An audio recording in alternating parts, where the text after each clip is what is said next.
Krishna Krishna Hare Hare, Hare Rama Hare Rama, Rama Rama Hare Hare.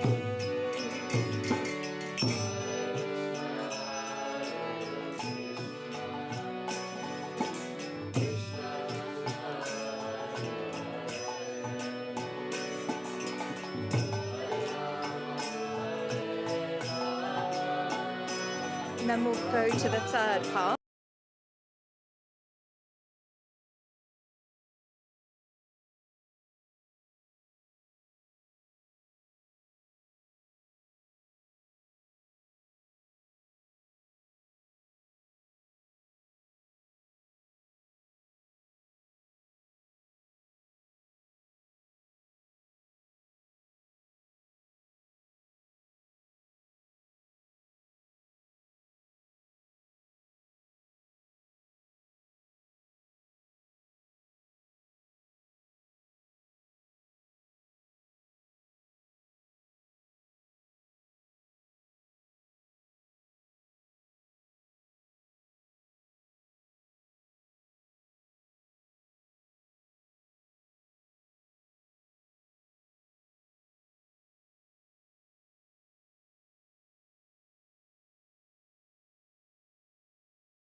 Maybe if we speak Nityananda and Arjuna, could you just briefly help with the sound for the mridanga? If the treble can be as high as possible. I'm just going to grab a glass of water. Because obviously, like when it's quiet, it's fine. But when you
Krishna, Krishna Krishna, Hare Hare, Hare Rama, Hare Rama, Rama Rama, Hare Hare.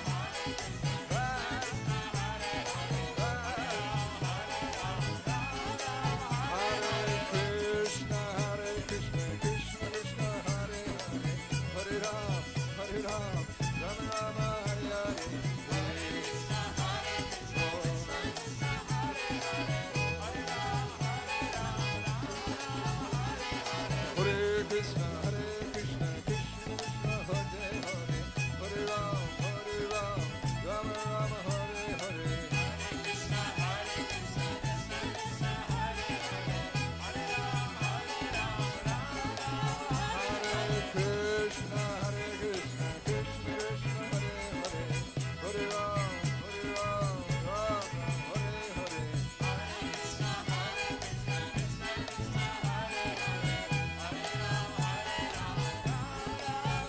Hare Krishna, Krishna Krishna, Hare Hare, Hare Rama, Rama Rama, Hare Hare.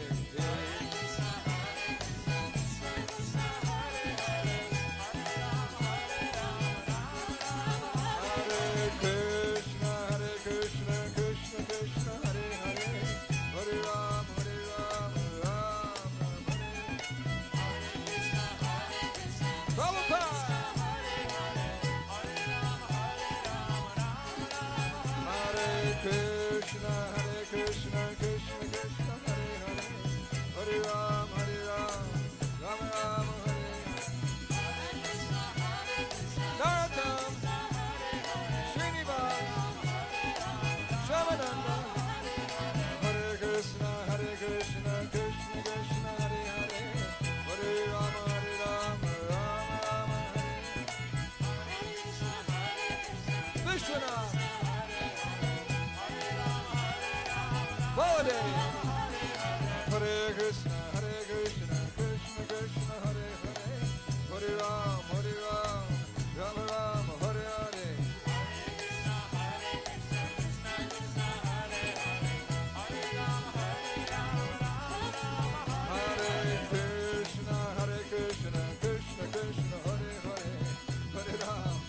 Rama, Rama Rama, Hare Hare. Hare Krishna, Krishna Krishna, Hare Hare. Hare Rama, Rama Rama, Hare Hare.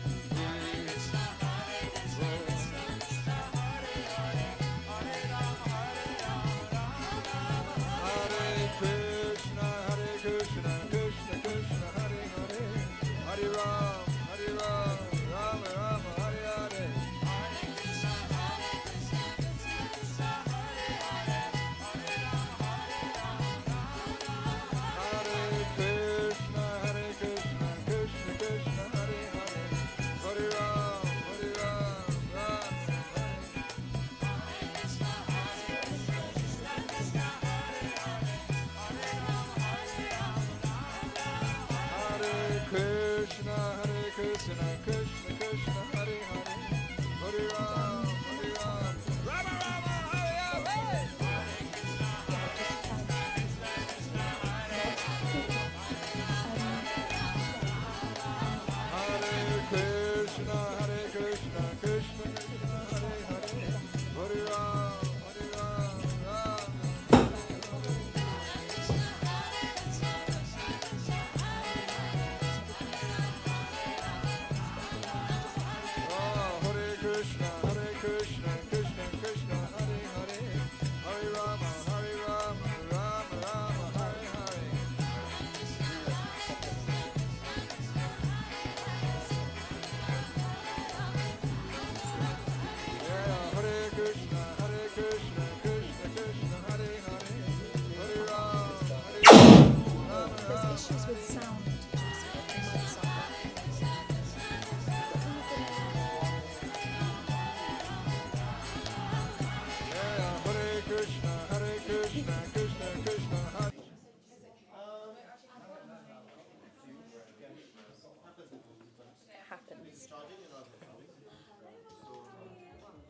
back on anyway. It's back on. Is it? Hare Krishna, Hare Krishna. Everything's back on, so you can leave it. Yes. So Gurudev can change, yes. Can change it now. Does he need a chair or will he just I was wondering that too, actually. So we do have chairs. Let me. Yes. We do have chairs. Maybe what I'll do is and a table.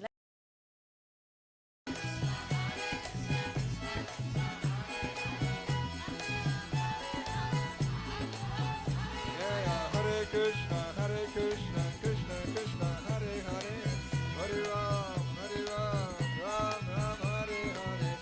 Whoosha, Ram, yeah. Hare Krishna, Krishna Krishna, Hare Hare, Hare Ram, Ram Ram, Hare Hare.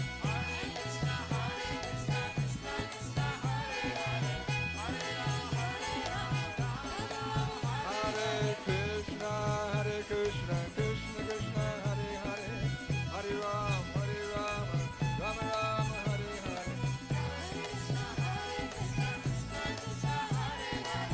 Horns, Ethan, Steve, Bema. Yeah!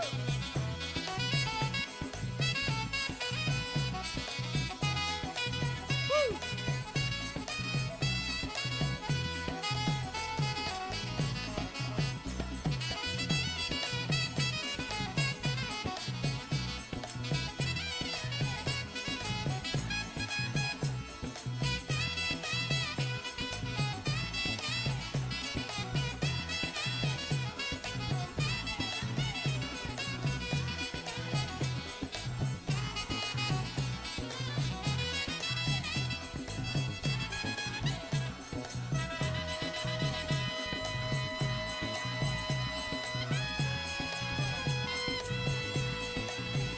Hey, Hare Krishna, Krishna Krishna, Hare Hare Ram, Ram Hare. Hey, hey, hey, Hare Krishna, Krishna Krishna, Hare Hare, Hare Ram, Ram Hare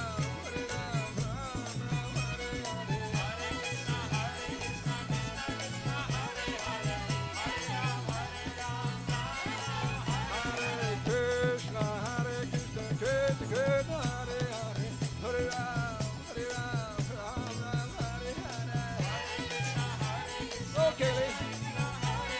Kaylee, come to me. Hands.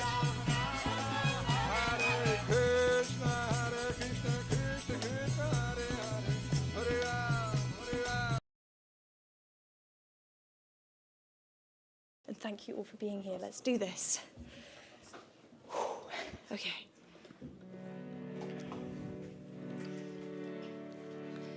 So the plan is we're just going to do this for ages and ages.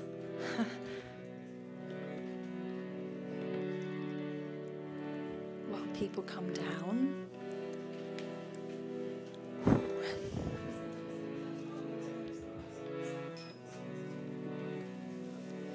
Hare Krishna, Hare Krishna, Krishna Krishna, Hare Hare, Hare Rama, Hare Rama, Rama Rama, Hare Hare.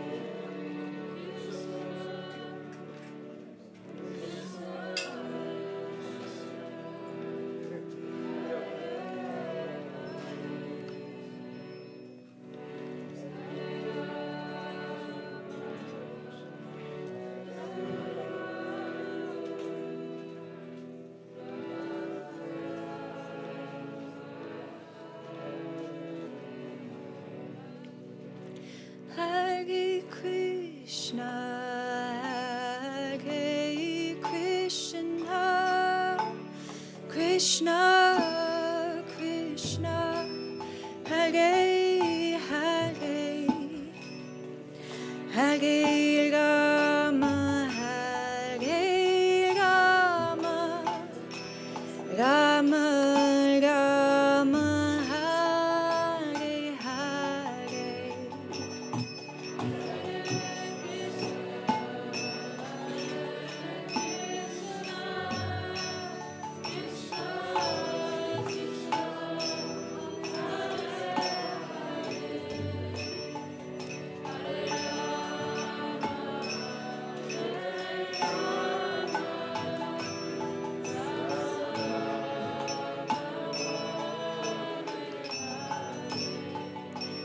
Hare Krishna, Hare Krishna, Krishna Krishna, Hare Hare, Hare Rama, Hare Rama, Rama Rama, Hare Hare.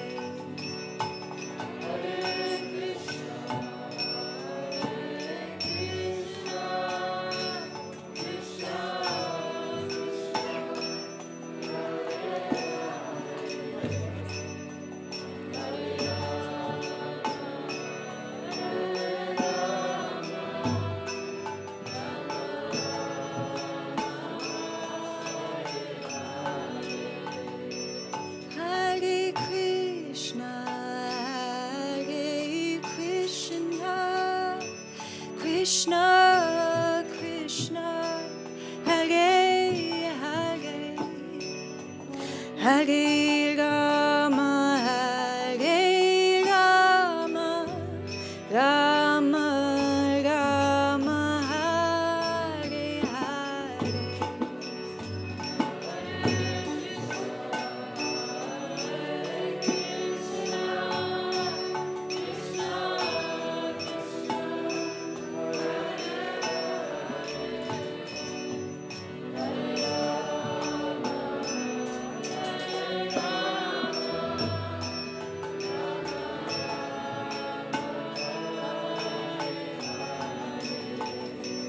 Hare Krishna, Hare Krishna, Krishna Krishna, Hare Hare, Hare Rama, Hare Rama, Rama Rama, Hare Hare.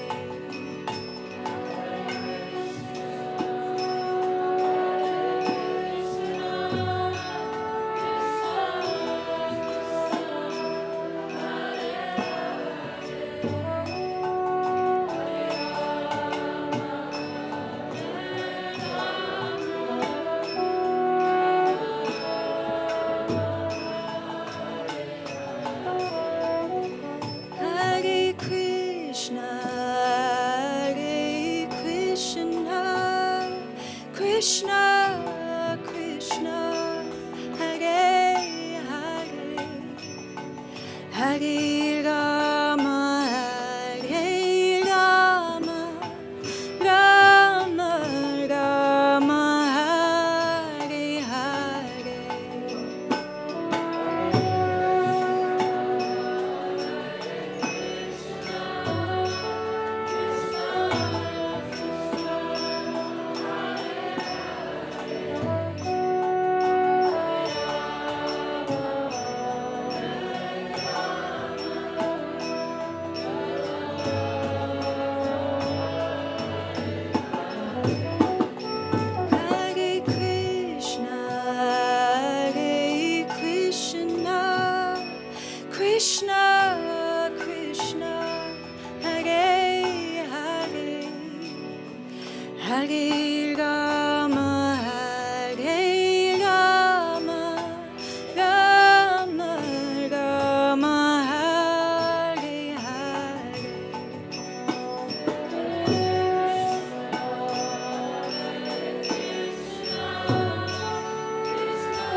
Krishna, Krishna, Hare Hare, Hare Rama, Hare Rama, Rama Rama, Hare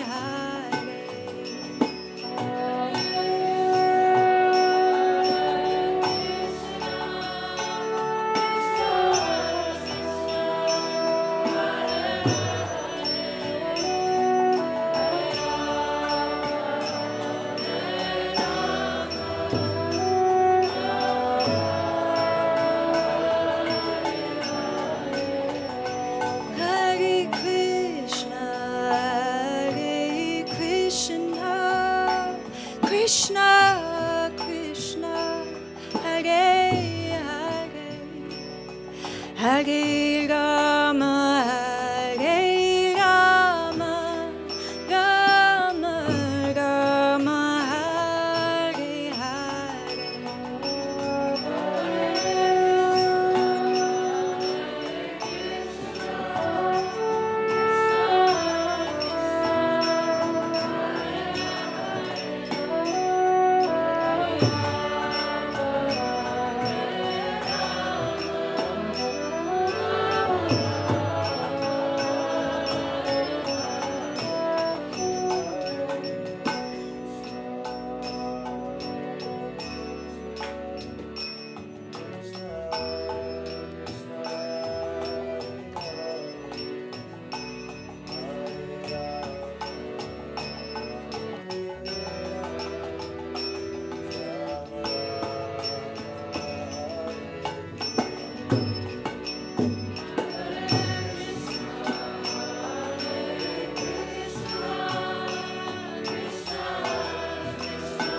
very warm welcome everyone to Studio 108. Thank you so much for joining us here this evening for this incredibly special event. So it would be great to have a show of hands. If this is anyone's first time at the studio, maybe you could give us a wave. Nice, so we've got some newbies, we've got some familiar faces. So what we're doing here is a form of mantra meditation known as kirtan. So very simply put, we're just chanting from our hearts these beautiful words. Hare Krishna, Krishna Krishna, Hare Hare. Hare Rama, Rama Rama, Hare Hare. And it's a call and response style, so it's all about just dropping back and listening and then singing back from your hearts. It's not about being a professional musician or singer, just about that connection to your heart and maybe calling into your heart that thought of something bigger, something greater than yourself, whether you call that your higher power or Krishna or God. Okay, so let's give it a go. You might like to close down your eyes so you can turn your gaze inwards. Taking a couple of breaths here, really dropping in, connecting in with the heart. And then we'll begin again. Hare Krishna, Hare Krishna, Krishna, Krishna, Hare Hare, Hare Rama, Hare Rama, Rama Rama, Hare Hare. Your turn.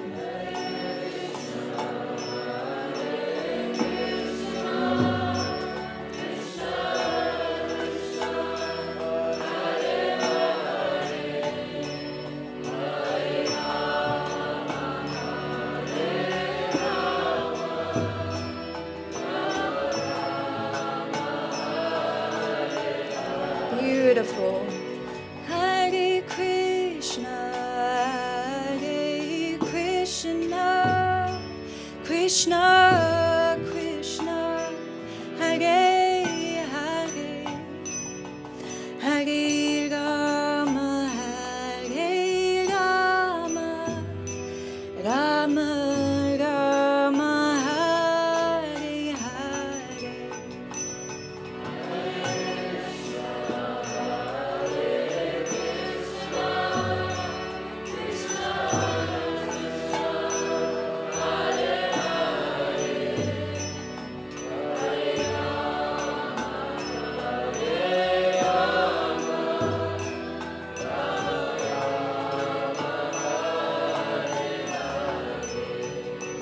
Hare Krishna, Hare Krishna, Krishna, Krishna, Hare Hare, Hare Rama, Hare Rama, Rama Rama, Hare Hare.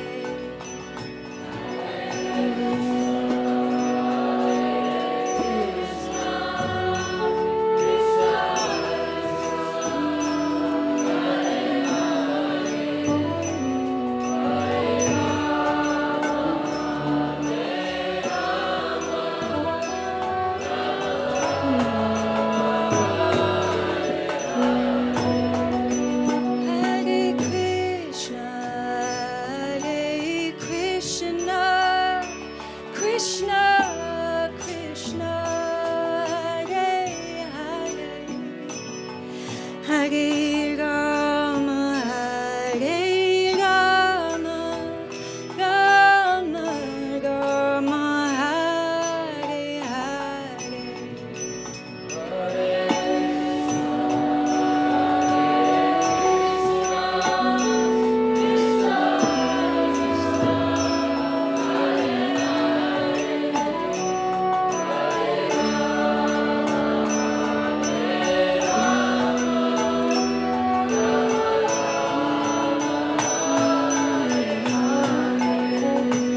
Hare Krishna, Hare Krishna, Krishna, Krishna, Hare Hare, Hare Rama,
Hare Rama, Hare Rama, Rama Rama, Hare Hare.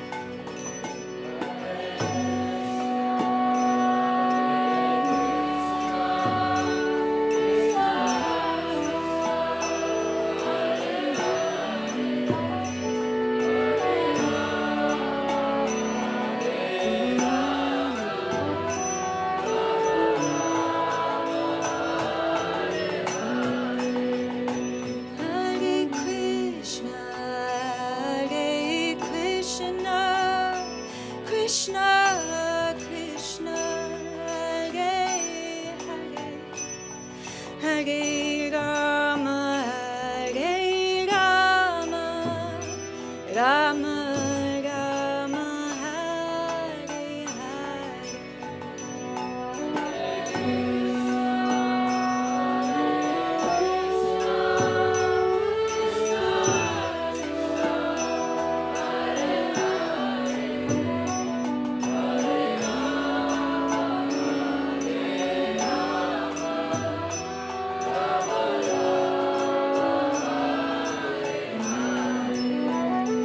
Hare Krishna, Hare Krishna, Krishna Krishna, Hare Hare, Hare Rama, Hare Rama, Rama Rama, Hare Hare.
Krishna Krishna Hare Hare, Hare Rama Hare Rama, Rama Rama Hare Hare.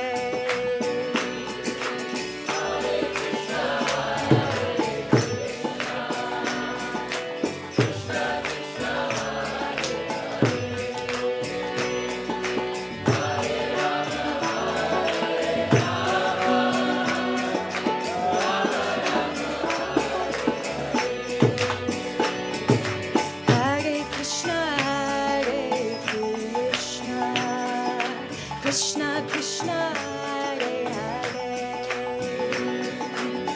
Hare Rama, Hare Rama, Rama Rama, Hare Hare.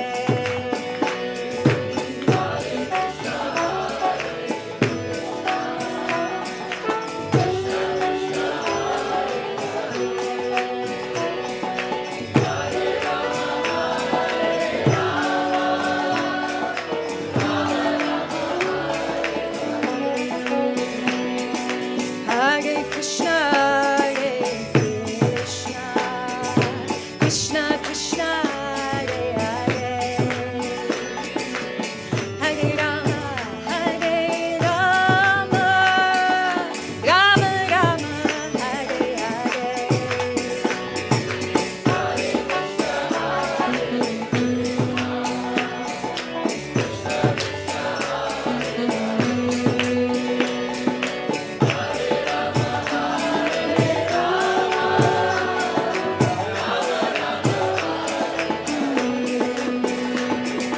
Hare Krishna, Hare Krishna, Krishna Krishna, Hare Hare,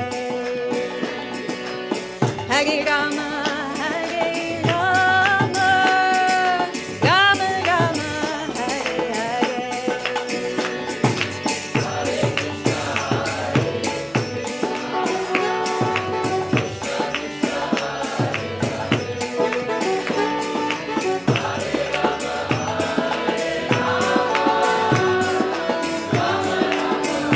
Let's sing all together again. Hare Krishna, Hare Krishna, Krishna Krishna, Hare Hare,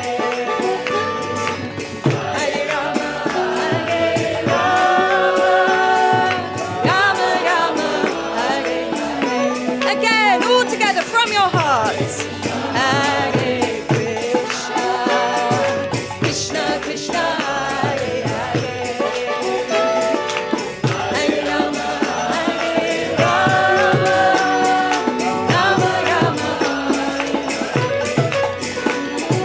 Hare Krishna, Hare Krishna, Krishna Krishna, Hare Hare, Hare Rama, Hare Rama, Rama Rama, Hare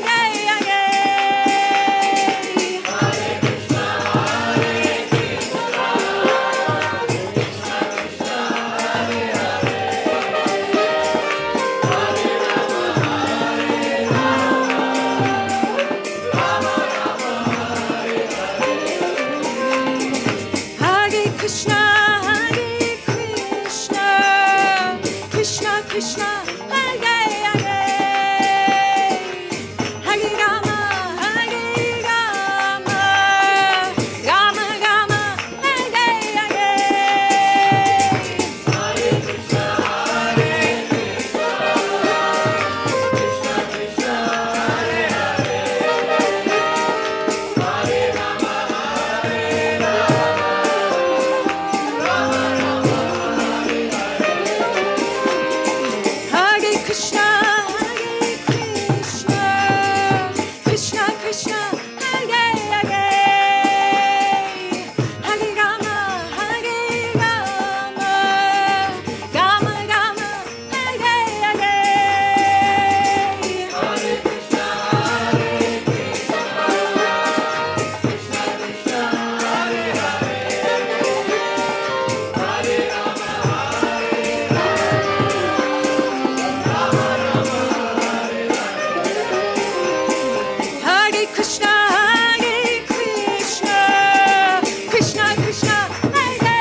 Krishna Krishna, Hare Hare, Hare Rama, Rama, Rama Rama, Hare Hare.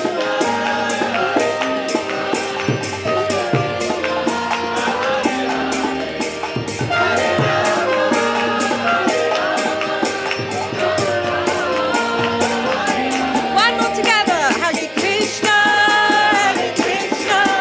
Krishna Krishna, Hare Hare, Hare Rama, Rama, Rama Rama, Hare Hare. Again, Hare Krishna, Krishna Krishna, Hare Hare, Hare Rama, Rama, Rama Rama, Hare Hare. Hare Krishna, Hare Krishna, Krishna Krishna, Hare Hare, Hare Rama, Hare Rama, Rama Rama,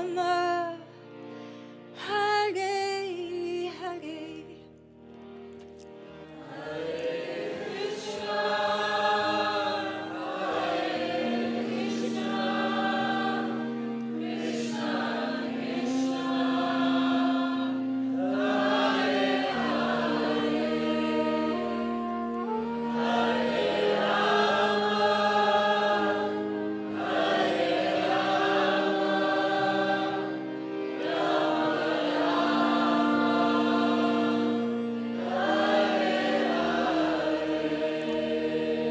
Hare Krishna, Hare Krishna, Krishna Krishna, Hare Hare, Hare Rama, Hare Rama, Rama Rama, Hare Hare.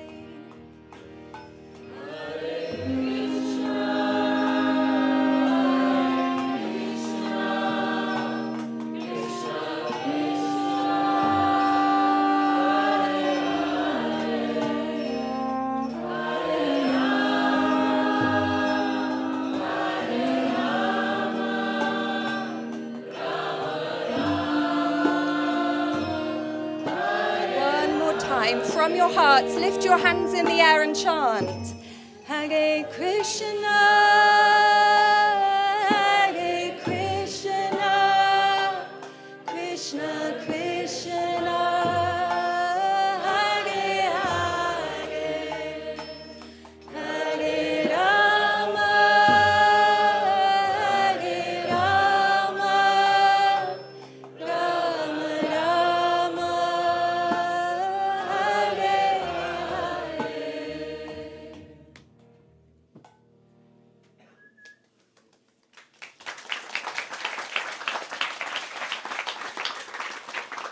Thank you all so much for chanting so beautifully, and the warmest of welcomes to Studio 108, our spiritual oasis here in the heart of London. And as you can see, this room is packed for a very, very special occasion, and it is my absolute honour to introduce tonight's very special guest. Before, though, I say that, I just want to say and share something from my own life. 2 years ago today, almost to this day, I was sitting exactly where you're sitting now. And my life was completely changed because of tonight's special guest, because he came here and gave his class and his kirtan. So I truly believe that you spirit souls sitting here in this room are literally the luckiest people right now on planet Earth and all of the universes to be here. Tonight's special guest, language, words can't even describe or capture just how incredibly, remarkably special he is, but I'll do my very best humble attempts. Today's speaker has been devoting his whole life to studying practicing, mentoring, leading in this art, this beautiful spiritual practice of bhakti yoga for over 5 decades, for over 50 years, traveling around the world. He's led and guided and touched the hearts of literally hundreds of thousands of people, everyone from kings and prime ministers and presidents, but that's the humility of his heart, that he'll even reach out and notice and chant to little animals on the street, such is his heart. He's world-renowned for his incredible kirtans, pioneering these celebrations of kirtan and of the Vedic culture all around the world. He's an incredible Vedic scholar with such deep knowledge that he imparts in his lecture series and in his best-selling books available in multiple languages around the world. So it is our absolute honor. He's traveled all around the world to get here tonight for one night only for us. So please soak up every moment, soak up every minute. Really make the most of this opportunity. Don't let it slip out of your hands. Let's warmly welcome, with the biggest round of applause, Indradyumna Swami.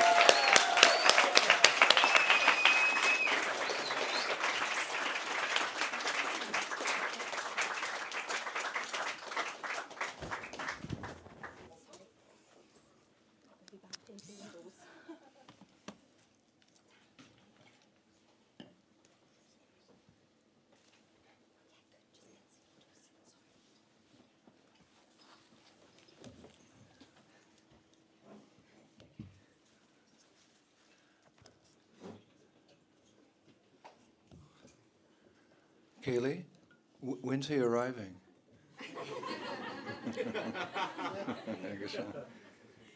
She's my student, and she's subject to exaggeration, so take it with a grain of salt. Where's that? Om Agyan Timidandasya Gyanangana Shalakaya Chaksunimilitam Jena Tasmai Sri Gurave Namaha. Sri Chaitanya Manobishtam Shtapitam Jena Bhutale Swayam Rupa Kadarmayam Dadanti Svapadantikam. Jai Shri Krishna Chaitanya Prabhu Nityananda Shri Adhaita Gadadhar Shri Vasadi Gaur Bhaktivinoda. Hare Krishna, Krishna Krishna, Hare Hare, Hare Ram. Thank you all for coming this evening. I'm very honored to be in such an august assembly of people from, well, according to your faces, I can see from all over the world. And you could say it's a miracle in one sense that this ancient tradition from India has spilled out of India and has gone to all the countries of the world. And one reason is the song you were singing. Hare Krishna, Krishna Krishna, Hare Hare, Hare Rama, Hare Rama. One newspaper reporter, he described this as the Hare Krishna explosion. And it's a fact since I was 19, my birthday's in a few days, I'll be 77. I've been everywhere in the world. My guru gave me the instruction to travel and share this wonderful, joyful process of Krishna consciousness with the entire world. And everywhere I go, I see people attracted to this chanting. And to some, it may seem like some folk song from India, some lullabies, some whatever, they don't know. But actually, it's a very special sound vibration.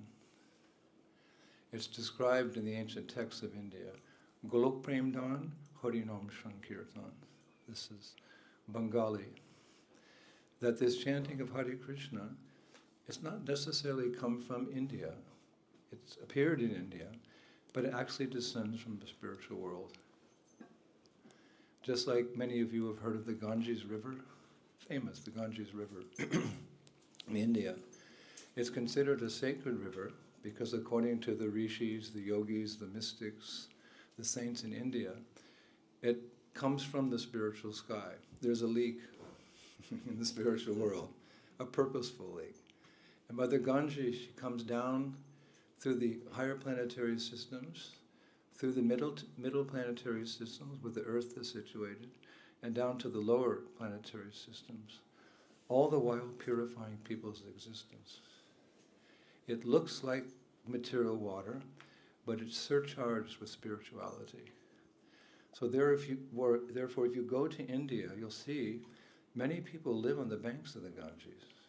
Wealthy people, prestigious, politicians, entertainers, they'll have a little home next to the Ganges. And whenever they can, they go to live there and they bathe regularly in the Ganges. Because it's said that by bathing in the Ganges, all the karma that we have accumulated for many lifetimes, because this is not our first lifetime. This is like a chapter in our greater book of life. No book has one chapter. There's different chapters. So in your existence, not just this one life, but your existence, Brahmanda Brahmatikam Bhagavan Jeev Guru Krishna Prasad Bhai Bhakti Lat Bij. Since we fell from grace, from the spiritual world, our original home, into the material world, we've been transmigrating from Brahmanda to Brahmanda. In Sanskrit, it means universe to universe, from species of life to species of life, and from body to body.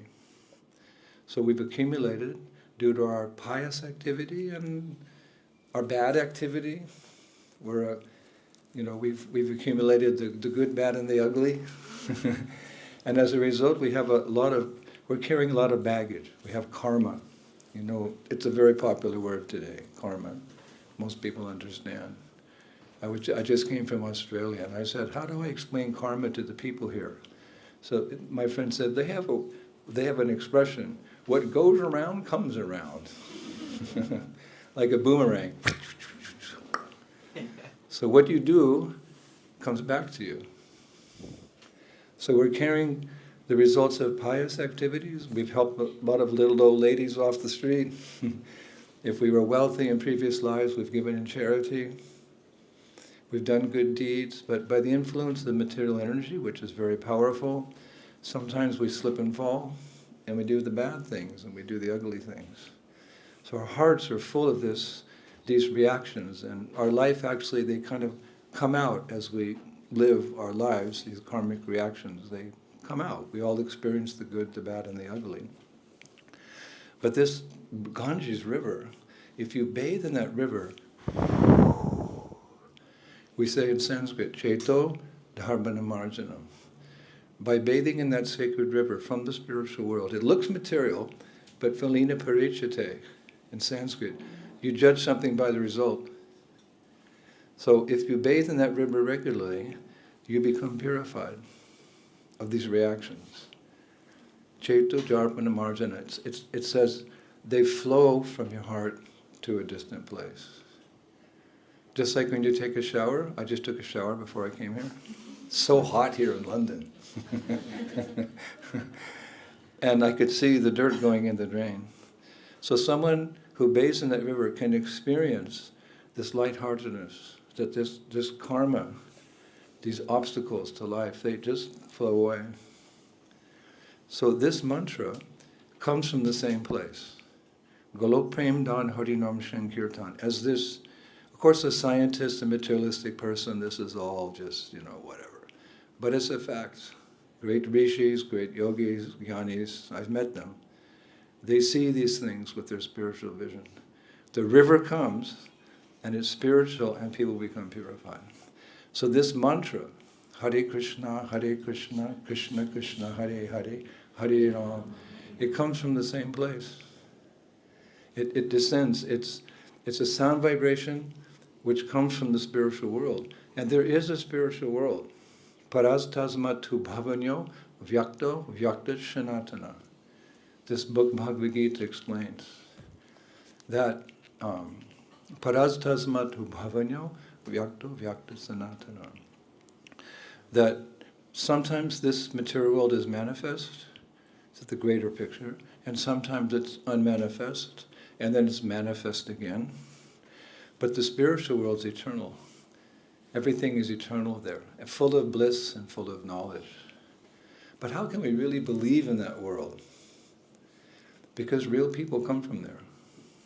In every bona fide spiritual tradition, and there are many spiritual traditions in this world, Whatever you feel comfortable with, you practice that tradition. We like this tradition because it's singing and dancing and feasting and substantiated by good philosophy, that if you, in that spiritual tradition, you'll find saints and sages. Any spiritual tradition. I was born in the Christian tradition. I still hold very dear St. Francis of Assisi. I'm a Hare Krishna, but I have a picture of him because, well, he was vegetarian. And when I was young, I was so attracted, and he called the deer his mothers, he called the bears his sisters, he called the ducks his cousins. He had this vision of equality, the true equality of all spiritual beings. So in every tradition, you'll find saintly persons. They're not like you and me. They're extraordinary. There's ordinary people like you and me, and there's extraordinary persons. And they're proof that a spiritual world actually exists. So this chanting comes from there. So it's in our interest, because we also came from there. We're not British, American, Spanish, German, Japanese. These are all temporary designations to a body which is here today and gone tomorrow. We're actually deep spiritual beings. And this mantra is of our interest. It seems a little foreign, but actually it's a universal process of becoming self-realized.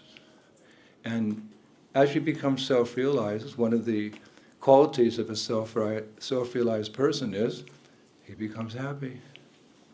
I didn't see anyone lamenting, crying, angry, confused. You were all raising your hands. Hare Krishna, Krishna Krishna, Hare Hare, Hare Rama. This helps, this mantra goes very deep into the heart, and it wakens us up to who we actually are. That's important. What do we call that? We call that the science of self-realization. The science, it's a science. It can be proved. It can be demonstrated, like science. The science of self-realization. It begins with those perennial questions.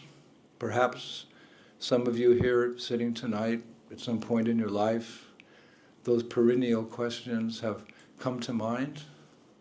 Who am I? Where have I come from? Why am I suffering? What happens at death? Does God exist?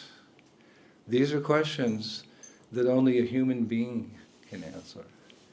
There's 8,400,000 species of life in this whole cosmic manifestation.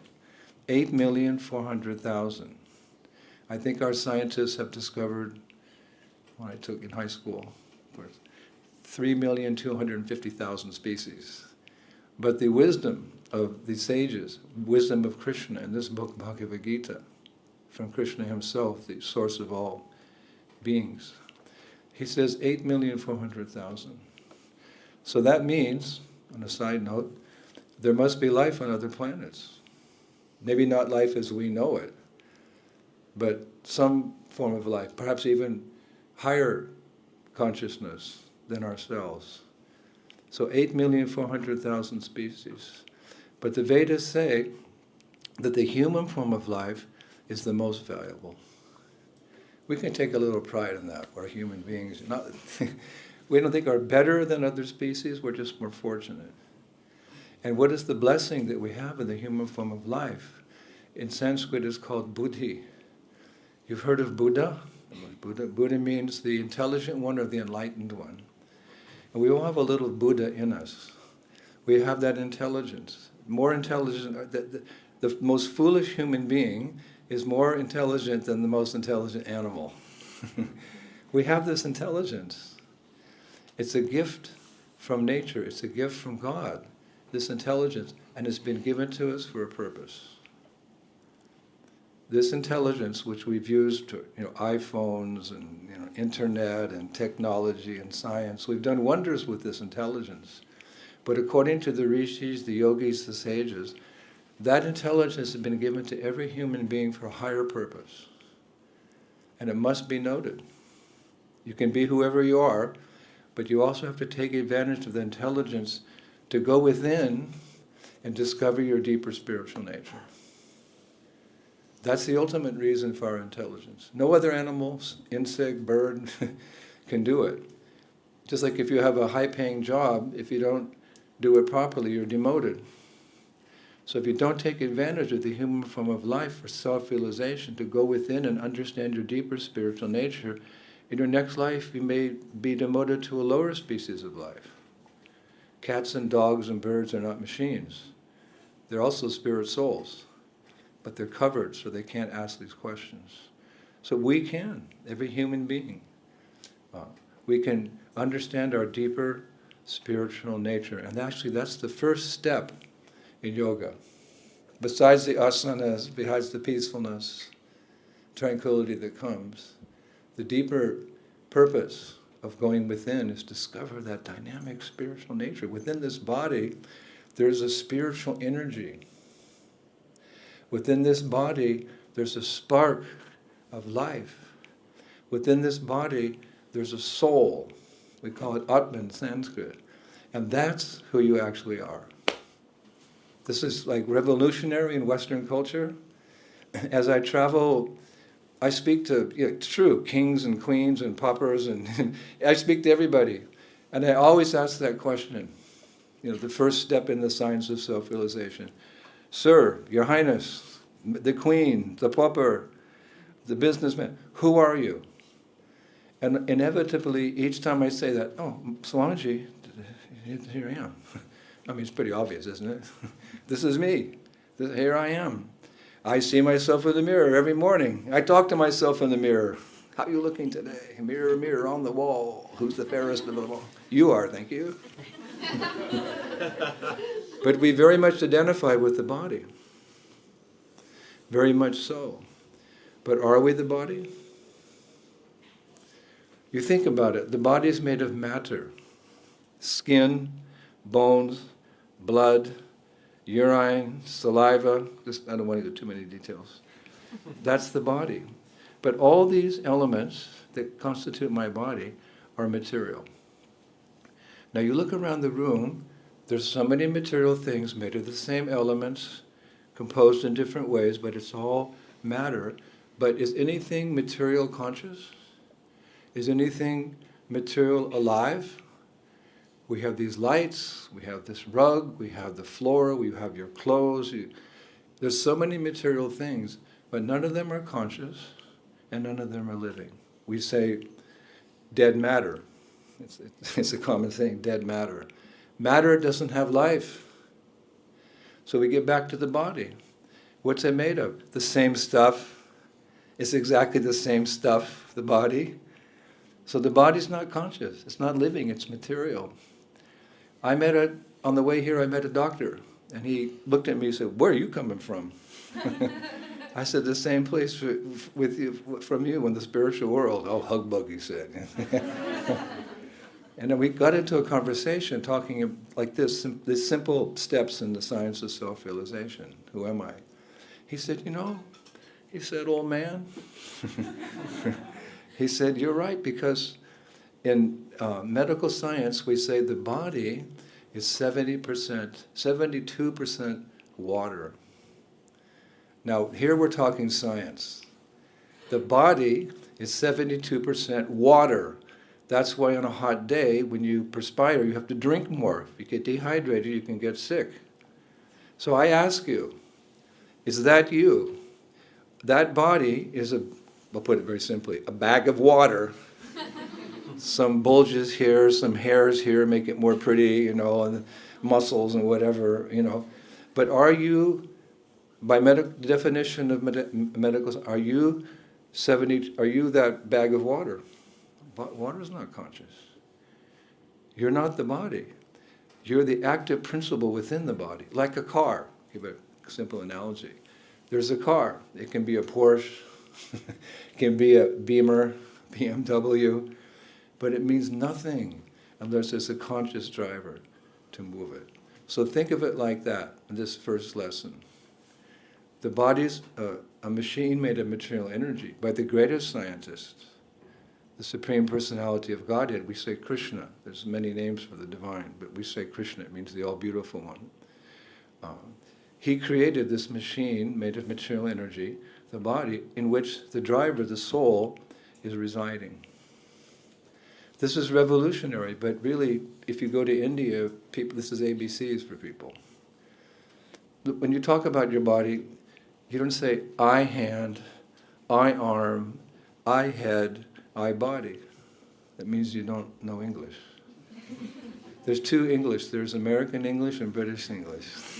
Tomato and a tomato. Potato and a potato. I don't know how you say it here.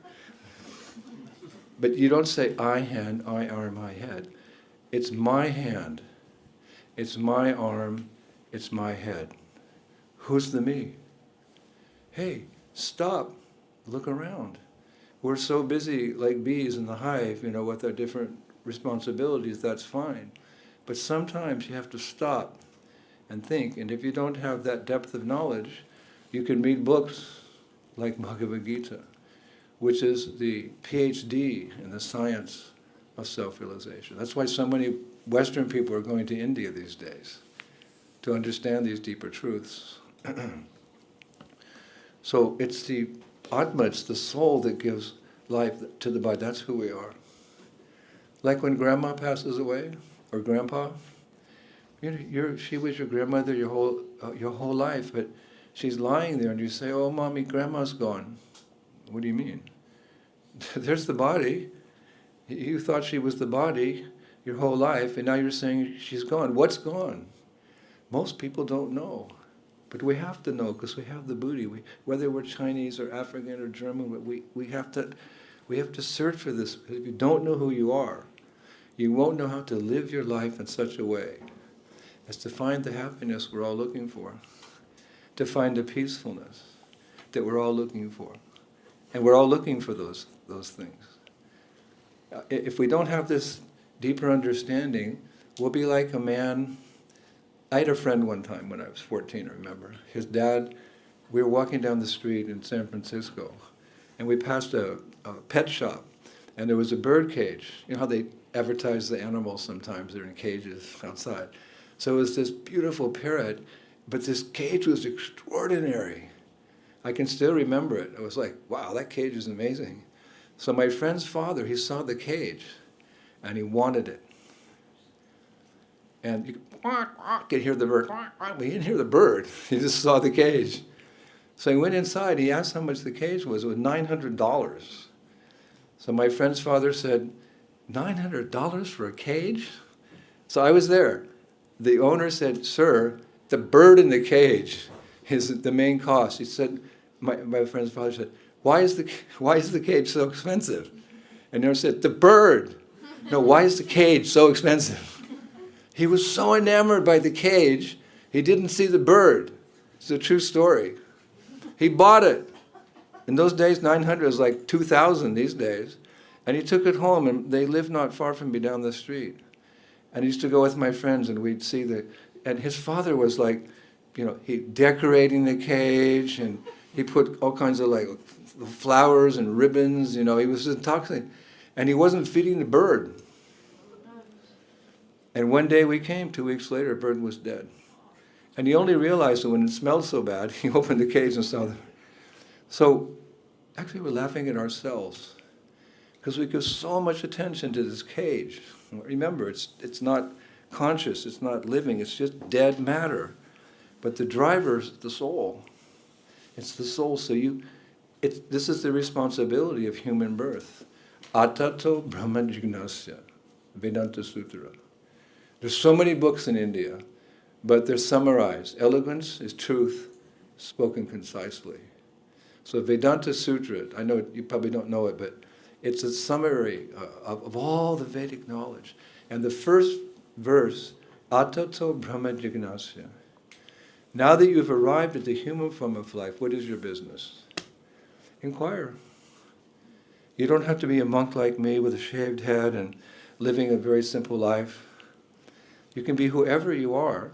You don't change your position, but you add this wisdom, this universal truth. This is not Indian philosophy. This comes from the spiritual world.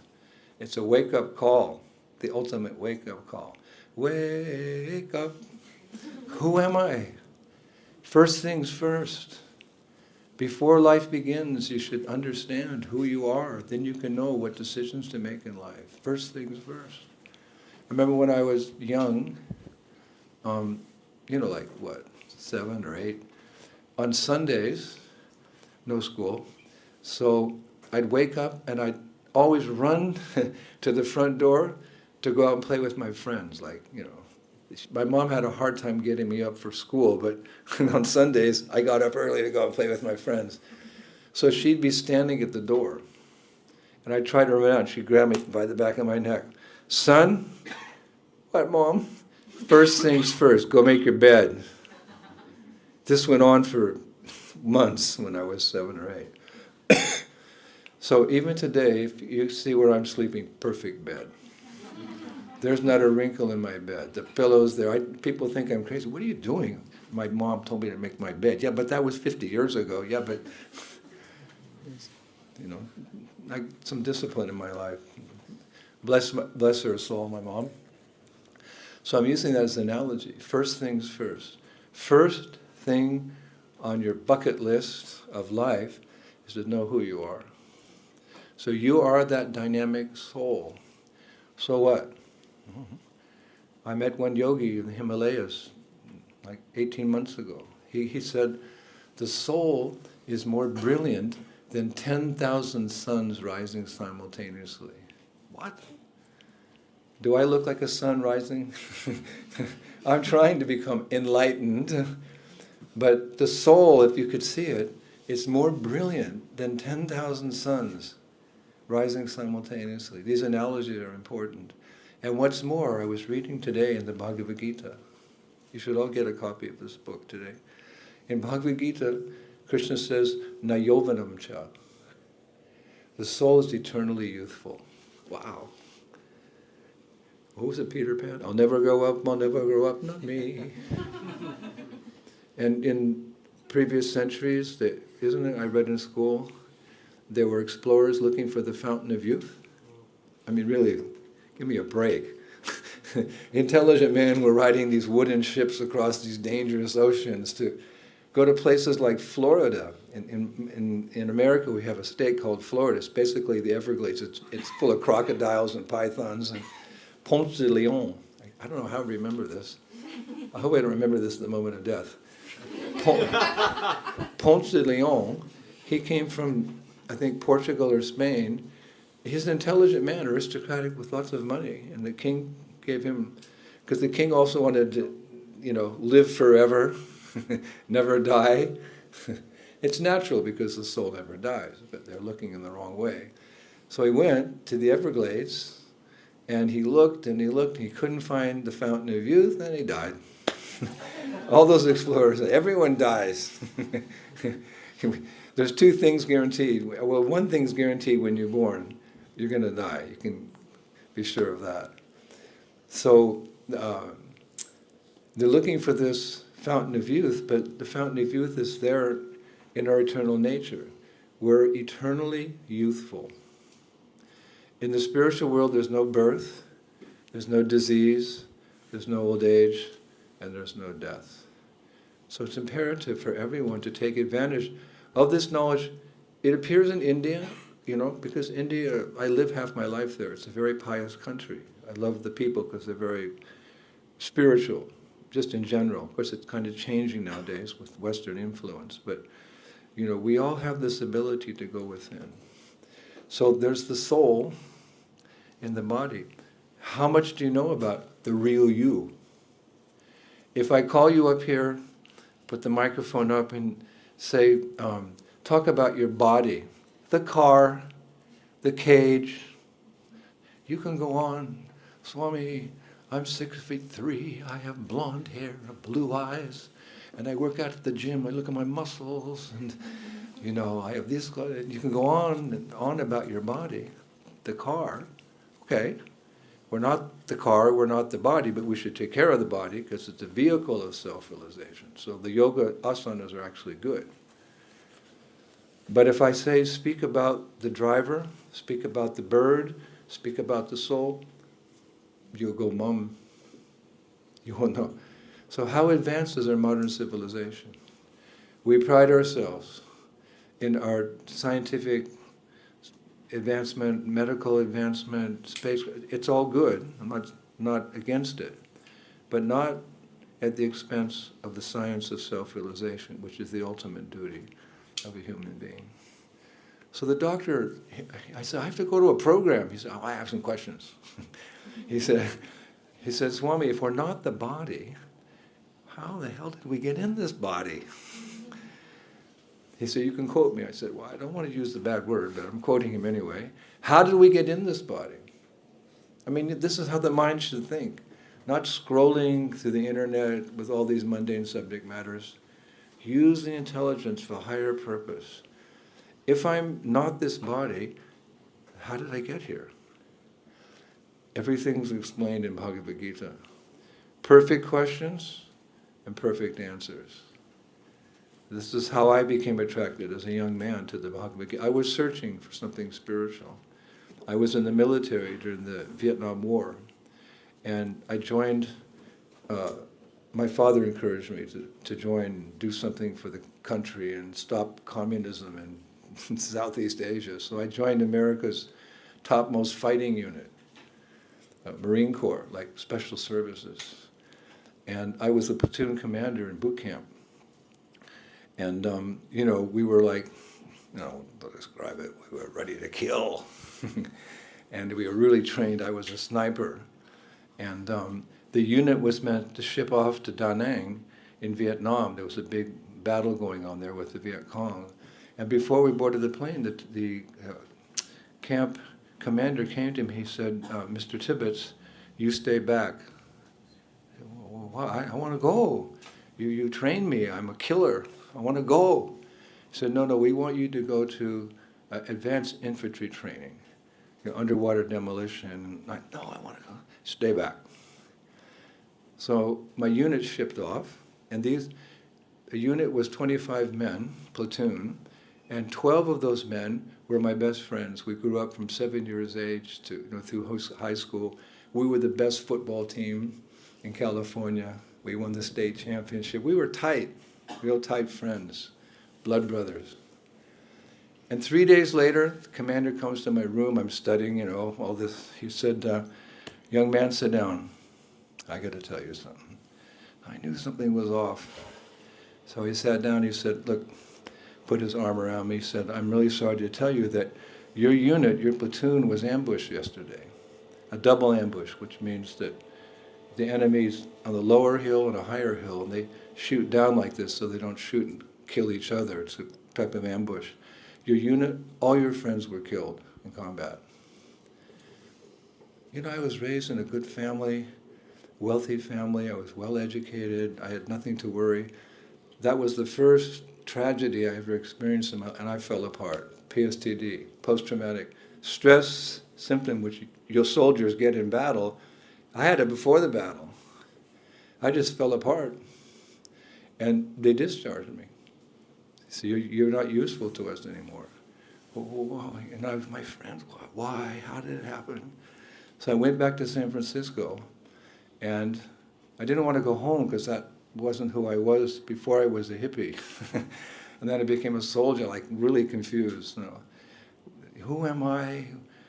What is life? Where did my friends go? If there's God, why is there so much? So I went to the store. I bought a Bible, a Quran, a Torah, and the Lotus Sutras of Buddha. And I went to the Sierra Nevada mountains. I was 18, 19, young boy. I rented a cabin. For 11 months, I stayed in that cabin, and I read those books, each 3 times. Bible, Quran, Torah, and I learned a lot. Something was missing, with all due respect. To make a long story short, later on, I met a devotee on the street. Like maybe some of you met a devotee on the street. And that's why you're here tonight. He had this book. When I saw it, I said, Bhagavad Gita. Bhagavad Gita. He said, good try. He said, in this book you'll find the answers to all your questions. And he said that phrase, perfect questions and perfect answers. Before that, I had no interest. But I've seen in my life from all the people I've met, at some point in our lives, sometimes in the youth, sometimes in middle age, there's this awakening. There has to be, because material life doesn't give all the answers. It doesn't give us the happiness. We say in Russian, chut-chut, or Hindi, toda. There's something there, but it's a mixed bag. It's like you have your ice cream cone on the beach and then the ice cream falls in the sand, and you put it back on the cone. You're getting the ice cream, but there's the crunch. So you know as well as everyone has their story. So if something doesn't work, you try to fix it, but if you can't fix it, you find an alternative. And that's Krishna consciousness. Back to the spiritual world, where every word is a song, every step is a dance, and there's a festival like this every day, and I'm not exaggerating. That is the spirit. Love reigns supreme in the spiritual world. That's where we're meant to go at the end of this life. So these questions arise at some time, and that's why you're sitting here, but 3 million people in the city are not sitting here. Because you're like a lotus flower. In India we have the lotus flowers, you may not know, but the lotus flower closes at night. And in the dawn, it begins to open. And by high noon, the flower is fully open. So for some reason or not, maybe something happened in your life that's caused you to search. Maybe you're just curious, maybe you're looking for knowledge. Maybe you just stumbled across this program and came down the stairs and like, what am I doing here? But this is an important step in your life. You can be like that lotus flower opening if you read this Bhagavad Gita. All answers are there. So how did we get in this body?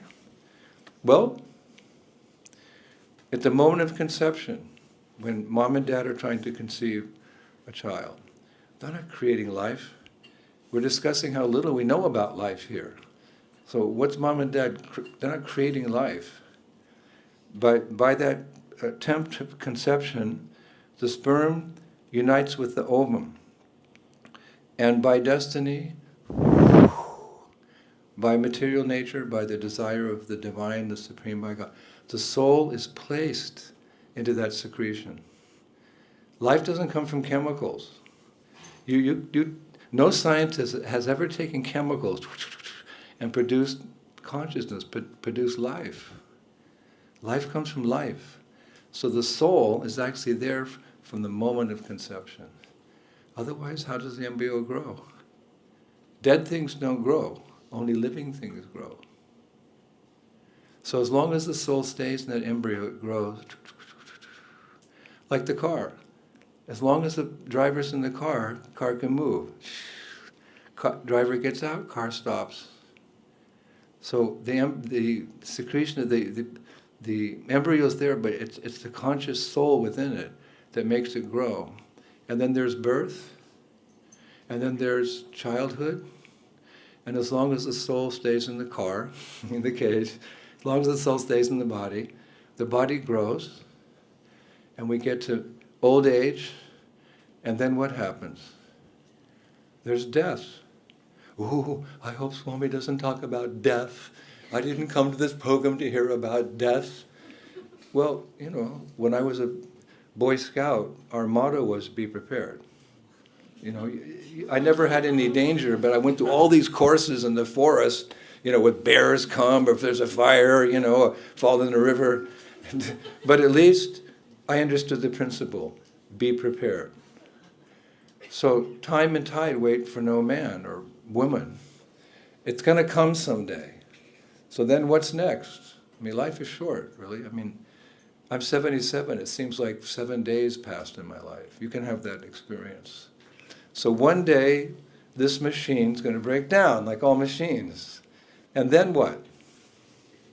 We don't want to be like the ostrich. I was in Zimbabwe not long ago, and we went out to see going somewhere, a nature park, and there are all these ostriches. And you're allowed to hunt them there because there's so many of them.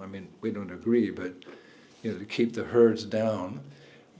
people go and shoot them, and they get money for it.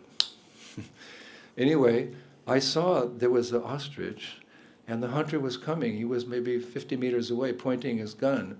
So what did the ostrich do? He dug a hole in the ground, and he put his head there. And I was told that's what they do. When there's danger, when there's a threat, they just try to disbelieve it. They dig a hole, and they put their head there. Everything's okay now. So we don't want to be like that. We know that death is going to come, but we don't want to ignore it. We should face it fearlessly with knowledge. So what happens at death? This is a secret, in, no one knows, but here it's very clearly explained. Dehinosmin yata dehe komanam yovanam jara tata tiantaras paptir diras tatra nimuyanti. As the embodied soul passes from the body of a baby to a boy, to a youth, to middle age, to old age, as we're changing bodies, right? The soul stays the same, but the body changes. And I told that to the doctor. He said, "This is really interesting, sir. We learned in science, medical science, that every 7 years, all the cells in the body change." Now, I'm not speaking from Gita. I'm speaking from logic, reasoning, science. Every 7 years, just like you see the old photographs, you're changing. But what's changing? The body, but not the driver. So as the soul is transmigrating from body to body in this lifetime, if you're 21, you've changed your body 3 times. Have you died 3 times? Have you become 3 different persons? No, you're the same person. It's like changing clothes. Now you have your street clothes. Tonight you put on your pajamas. Tomorrow you might put on shorts in the morning. People put on shorts here when it's 9 degrees. I've seen it. I've seen it all. And then it gets really cold, and then you put on, So you're changing clothes, but does that change you? So changing bodies doesn't change you. Every 7 years you have a different body. So the same principle holds true. When you die, the soul is not, soul's ever existing. It doesn't die. It's eternal. And if you still have some material desires, and we have plenty of them, then Mother Nature gives you another chance. You take birth again. It's called reincarnation. Reincarnation is not something spiritual. It's just a subtle law of material nature. A subtle law of material nature. That you leave this body and you enter into the womb of a new mother, next chapter of life, like I described in the beginning. Different chapter in the book of life. And how long has this been going on? Since time immemorial. This is not our first life. That's very naive.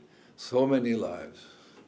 My spiritual master said to one of my godbrothers, Vishnu John Maharaj, he personally told me this story. Prabhupada said that if we accept this fact from the ancient scriptures, from the yogis, the rishis, who are the most enlightened people on this planet, actually, with all due respect. If we accept that, Prabhupada said, that means we've been there and we've done everything. You've been in every species of life. In the human form of life, you've been a king, a queen, a poor man, an ignorant person, a carpenter, a banker, or this or that. You've done all that, if you look at it mathematically, for time immemorial. We've done all these things. And Prabhupada said, are you happy? Are you santushti in Sanskrit? Are you completely satisfied? And Maharaj said, he said to my spiritual master, no. You've been there, you've done that, and over and over and over and over. Are you? He said, no. So he said, give this one life to self-realization. Just make an experiment. As you've had so many lifetimes previously, you will have so many lifetimes in the future unless you get it together. So just make an experiment. Give this one life to the science of self-realization, which in this age, there's a concession. It's not like previous ages. We have to live in a cave and, and be like this. Just be here. But add this mantra, Hare Krishna, Krishna Krishna, Hare Rama.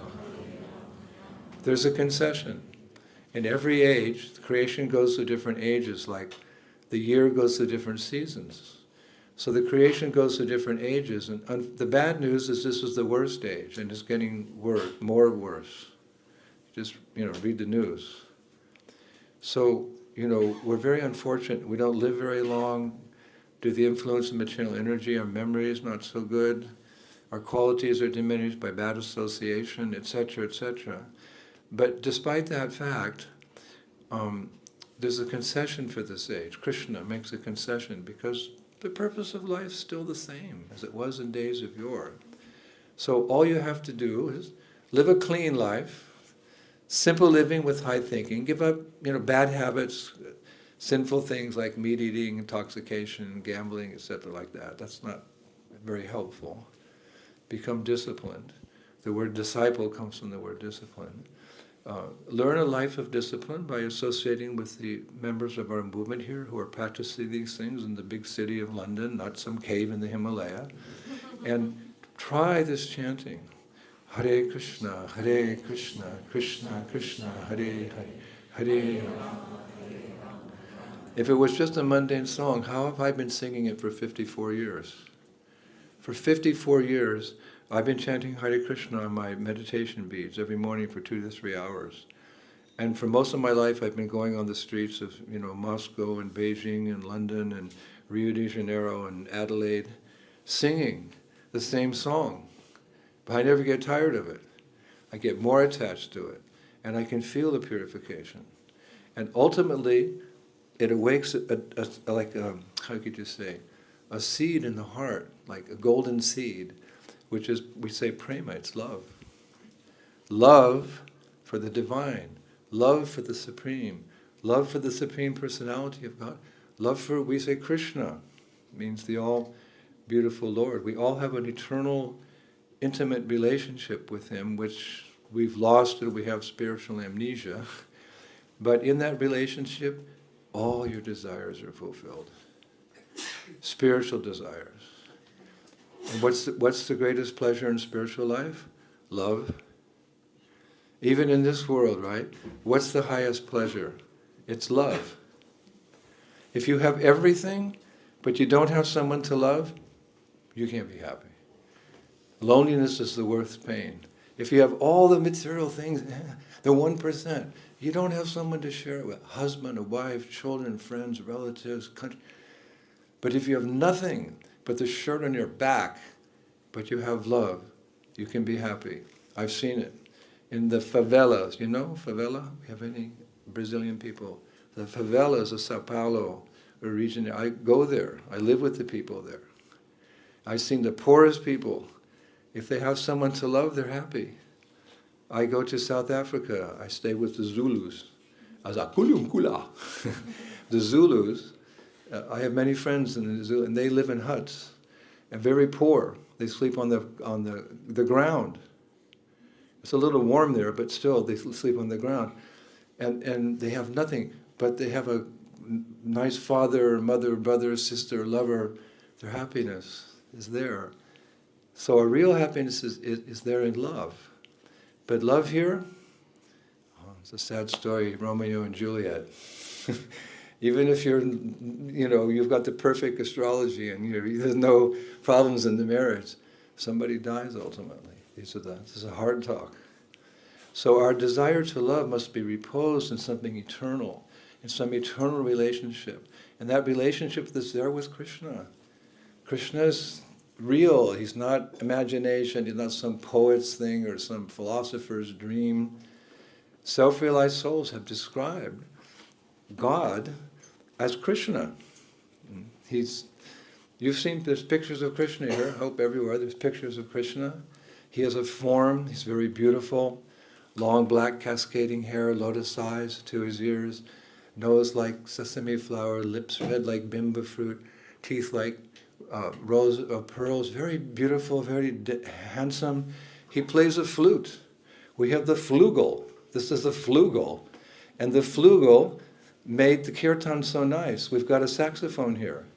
This is a reincarnation of, what's his name? Huh? John Coltrane. This is a reincarnation. Give him a big round of applause.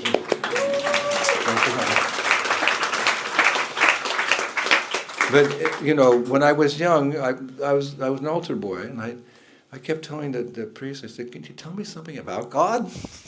He's up there, and if you're bad, you go down there." And with all due respect, I said, "But how am I going to love someone I know nothing about? Why did you choose your boyfriend? Why did you choose your girlfriend? The way they walk, the way they talk, their little humor here and there, their education, the way they dress, you like the same music. It's love is in the details. So to understand the absolute truth, the source from which everything has come, including ourselves, in which we have a eternal relationship, we have to know who he is, how we can love him. This is the beauty of India. This is the beauty of the Bhagavad Gita. It's like a PhD study in the science of self-realization. And that's why this book is so popular all over the world, because people are searching for these answers. So that's a little bit of our philosophy. I mean, again, if something doesn't work, you have to look for an alternative. And the alternative to this materialistic way of life, which goes chapter after chapter after chapter after chapter, not satisfying, is to take up a spiritual process. And again, I say, because when I travel in Europe, I stay with the Franciscan monks. When I go to Kazakhstan, Uzbekistan, Tajikistan, I stay with the Muslim imams. We're friends. We don't argue over the little details. We have the same goal. When I go to Nepal or Bhutan, I stay with the Buddhist monks. Om Mani Padme Hum, Om Mani Padme, and I'm going, Hare Krishna, Hare Krishna. But it's like a symphony, right? Someone's in an airplane, Jesus Christ, please help us. Muslim, Allah Akbar, and the Hare Krishna. So it seems like a difference, but see it more like an orchestra. In orchestra, you have many instruments. You have the flugel, you have the saxophone, you have the flute, you have the oboe. I'm not really a musician, so I don't know, but they're all playing something different. But under the direction of the maestro, it comes like one beautiful song. So the whole world can live together peacefully if we understand what we have in common. We have our differences. Our land of birth, the color of our skin, our sex. We have so many differences, and we're fighting over the differences. But if there's any hope for peace, we have to understand what we have in common. And that is we're all spirit souls. We're all equal with the same opportunity. This is the spiritual formula. We can maintain our differences. I often say, culturally many, but spiritually one. So this Hare Krishna movement is not just some yoga club. It's a dynamic spiritual movement. You could say for the rejuvenation of human society, the purpose of life, to become self-realized. And you unite the people of the world because you are the world, we are the people. And we feel like one family, no arguing, nothing. When we sing together, Hare Krishna, Krishna Krishna, Hare Hare, Hare Rama. The beauty of this Vedic culture, this Hare Krishna movement, it's not sentimental. There's deep happiness, there's singing, there's laughing, there's joking even. It's all there. It's not sentimental. It's based on a very sound spiritual philosophy. Like I've spoken tonight. I can go on for hours. Sometimes they pull me off the stage. But I've given you enough that you can understand this is deep knowledge. On the foundation of this knowledge, we can make steps forward on the spiritual path. So I would recommend, if I've said anything this evening that,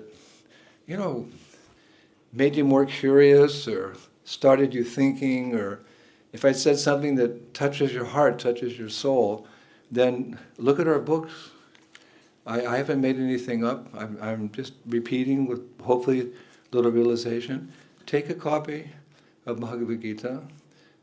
It's 700 verses of wisdom, books pregnant with knowledge. And our spiritual master, the founder of our Hare Krishna movement, His Divine Grace, Srila A.C. Bhaktivedanta Swami Prabhupada, my spiritual master, he was so kind that for each verse, he wrote a purport for Westerners. When I first got it, I couldn't make sense of anything. Like, what's... But then I read now I get it. And anyone can get it. It's not... It may seem a little, complex in the beginning, but the purports that our spiritual master gives makes this book very precious. And I've been reading it for 54 years, and I still haven't understood everything. It's so deep. And I'm still searching. Seek and ye shall find. So if you have any spiritual questions, if you just have an inclination, take this book. Of course, it's an investment, but you can keep it with you as you travel, or you live here in London, a little bit you can read every day. And do try, it's only 3 words, Hare Krishna and Rama. It's magical. It really is. You get a deeper spiritual experience by chanting Hare Krishna. And so we'll conclude this evening with little old me croaking here with this instrument.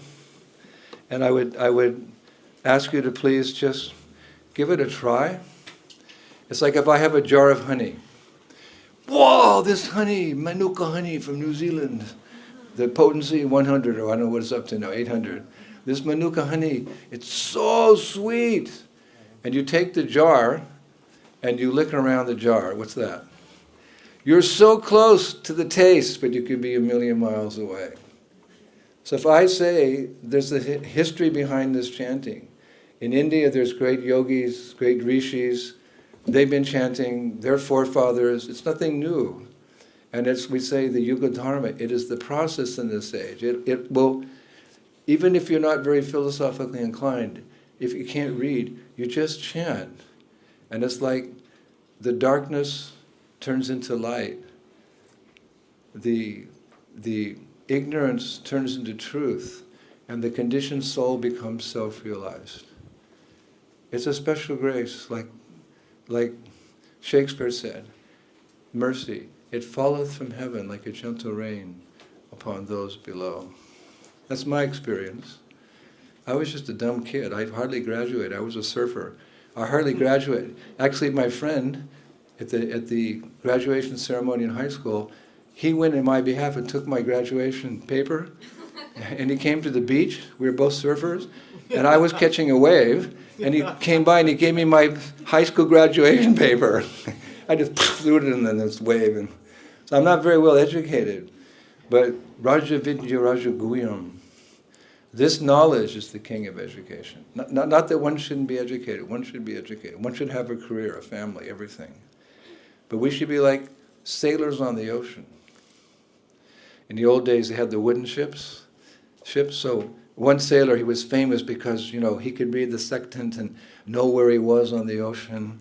He could varnish the wood, polish the brass. Everyone respected him as a responsible sailor. But as he was crossing the ocean, he was always a little uncomfortable because he never thought, I'm not a creature of this water. I'm a creature of land. And there's always the danger that this ship can capsize. So although he was going through his life as a responsible person, he always kept his mind on the goal, land. There's that classic. He said, land ho! So we should be like that. We should get a good education. We should be responsible. We should have our family. We should have our society. We have our country. We should be concerned about the environment because we want to leave it nice for our grandchildren, great-grandchildren. That's all okay. But we're not creatures of this world. We're spiritual. We're not material. And we are meant to reach the land. We're meant to reach the spiritual world. So we go through life doing everything, but in our heart of hearts, land ho! We're thinking of the spiritual world as we're going. So as we do our very dharma, our different activities, we find time for self-realization. My dad was a businessman. He taught me, of course I never took up business, so he said, son, you invest your money in something you get the most return. That's what I remember. So by chanting Hare Krishna, all the karma goes from the heart. All these material desires, which are like roots in a tree that keep us bound to material life, birth after birth, they're uprooted. And ultimately, if you chant, that chanting will purify you. One day you'll realize your identity of the spiritual world. You'll see Krishna. He's not some poetic thing. He's a person. You'll see him. And at the moment of death, instead of taking another reincarnation, you'll go to where your heart takes you. you go back to the spiritual world. And that's the perfection of life. Not all these other designations, famous movie star, great athlete, a big... No, that comes and goes. The goal is to get out of here. If the house is on fire, you get out. So this world's on fire with birth, disease, old age. Let's get out, even in the modern age. Just take time every day to chant Hare Krishna, Krishna Krishna, Hare Hare, Hare Rama. Buy a Bhagavad Gita. If you can't do it tonight, come back again. Chant Hare Krishna and associate with these transcendentalists. These devotees are in this world, but not of this world, like the lotus flower. I've seen in India many times. When I do my chanting and my meditation beads, I'll go to a lake, and I see the lotus flowers. And the other day I realized the lotus flower's in the lake, but it's not in the lake. So my friend said, "Are you okay, Maharaj?" So look, the stem of the lotus flower is in the muck, the silt at the bottom of the lake, right? But the stem comes up, and then there's the pod, there's the leaves. And a little bit above the leaves is the flower. Actually, it's very interesting. The flower floats on the leaves, but the flower is above the leaves. So I thought, that's what I want to be like. In this world, but not of this world.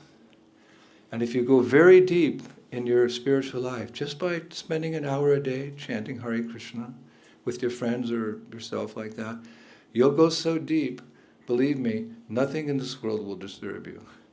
This modern society is stress and anxiety and troubles and worries and doubts, But if you go very deep in spiritual life, you won't be affected. Like the ocean.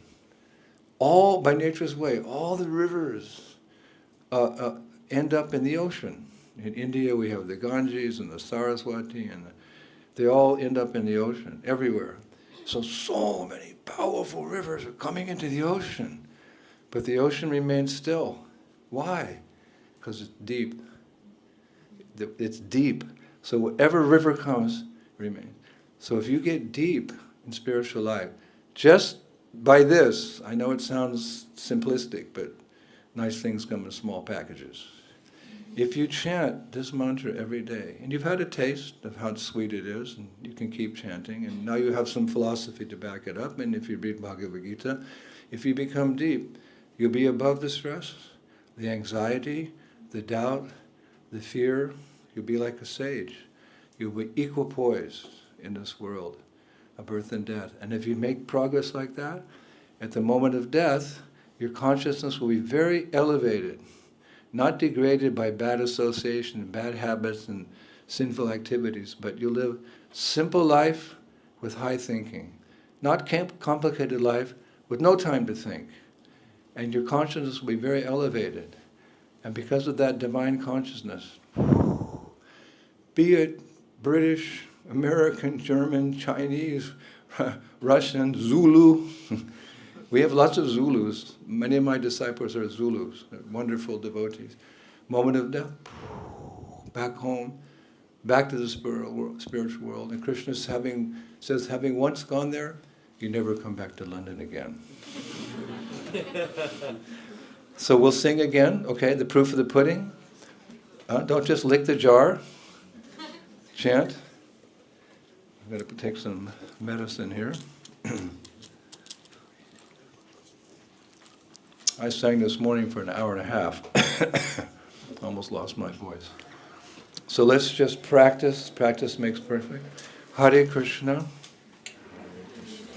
Hare Krishna. Hare Krishna. Krishna Krishna. Krishna Krishna. Hare Hare. Hare Hare. Hare Rama. Hare Rama. Hare Rama. Hare Rama. Rama Rama. Rama Rama. Hare Hare. Hare Hare. Hey, I was recently in Moscow. They did better.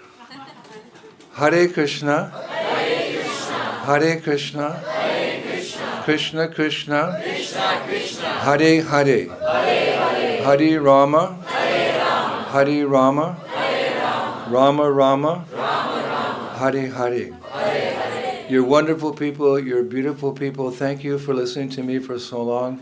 I'm very grateful, and I hope you can come back here again and again, because I'm going to come back every year, so I hope you also come back. So thank you. Hare Krishna.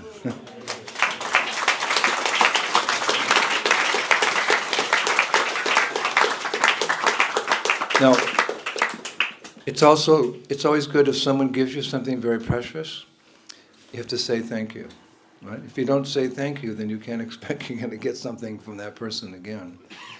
My mom taught me that. I remember talking a lot about my mom tonight. Anyway, my mom, actually my mom was a scientist, and she was an atheist, and when I joined the movement, she went bonkers. She said, son, what happened to you? I used to tell you to cut your hair, now you've shaved it all off and you're wearing a dress. And she just couldn't, we argued and for years and years, but she was my mom, so every year on my birthday, May 20th, I'd send her 24 red roses. She'd always write back, son, it's your birthday, why are you sending me roses? I said, Mom, you did all the hard work. You carried me for 9 months, you changed my nappies, you tolerated my teenage years, and like that. So we were close. And then, but she would just never, there's no soul. There's no God, son. It's all illusion. Mom, and don't even talk about it, boy. So a few years ago, I was here in London, actually, and I got a phone call at 2:30 in the morning. It was my mom. And she said, son, I want to go to India. I said, what? I want to go to Vrindavan, which is where Krishna appeared, I said, Mom, because she had a drinking problem. I said, you've been drinking? No, you've been drinking. No, Mom, you're always teasing me. And no, I want to go to Vrindavan. I said, Mom, look, get sober, and when I get up, it was in the morning at 6, I'll give you a call. I hung up on her. I regret it now. But when I got up, I took a shower, did my meditation, called the number, and my brother answered the phone. I said, Peter, let me speak to Mom. There was a silence. Peter, let me speak to Mom. Silence. Peter, he said, Mom just died. What? Mother just died. I just talking to her. No, she died. She had cancer. I said, but she never told me that she had cancer. Why didn't she tell me? He said, well, she didn't want to disturb the good work you're doing. And wait a minute, Mom never thought I did any good work. She thought I was crazy. So what happened? He said, well, when she learned she had 4th stage cancer and there was no cure or anything, she used to sit out on the deck and just rock and think. She was Phi Beta Kappa from Stanford University, intelligent woman. And she said to me one day, to my brother, she said, it doesn't make sense. I just don't feel I'm going to die. I feel I must go on after death. And that's something your big brother used to talk about, right? So she said, I used to send her books. She'd just throw them in the garage and they'd get grease. She said to my brother, go in the garage and get a Bhagavad Gita. So, and she said, it's a holy book, clean it. My brother was shocked because he knew Mom was a scientist, So he cleaned her up. He said, my mom, for the last 6 months of her life, she'd in the rocking chair, she'd read Bhagavad Gita. Perfect questions, perfect answers. It was answering her questions. And I saw that book later on. It had those highlighters, the green, the yellow. Ask Brian this, ask Brian that, like that. But she didn't want to disturb me. So I said, really? She said, yeah. And she did a funny thing. She heard that you have a tape ministry. And she told me one day, go and buy 500 of your big brother's lectures and let me listen to them. So he did it, and he got her, whatever, machine techniques that she could learn, and the headphones. He said she'd sit for hours a day and listen to my lectures. And she'd write down, ask Brian this, ask Brian that, etc., etc. I said, why Mom never told me? She didn't want to disturb your good work. So I said, because I was talking about how important it is, our consciousness at the moment of death, we had to be prepared. So I said, did she say anything when she died? She said, yes, she's still in my arms. And she said when she died, Peter, don't lament for me. I'm not this body. I'm a spirit soul. I'm going to Krishna. No. My mom.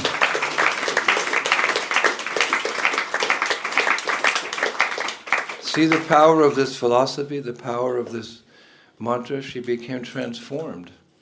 Staunch atheist, staunch, but by reading the book, she became convinced, and she was chanting Hare Krishna. So it purified her. So at the moment of death, Krishna. And if you have that consciousness, I'm still struggling after 54 years, my mom's already there. So I went home. We didn't have enough money for a celebration or anything, a memorial, but I had some money, I had $800.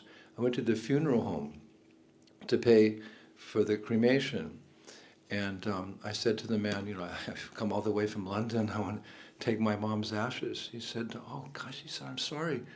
We cremated her, but she wanted to be her ashes scattered in the ocean. This was many years ago, she wrote her will. We forgot to do it. So you don't have to pay for anything.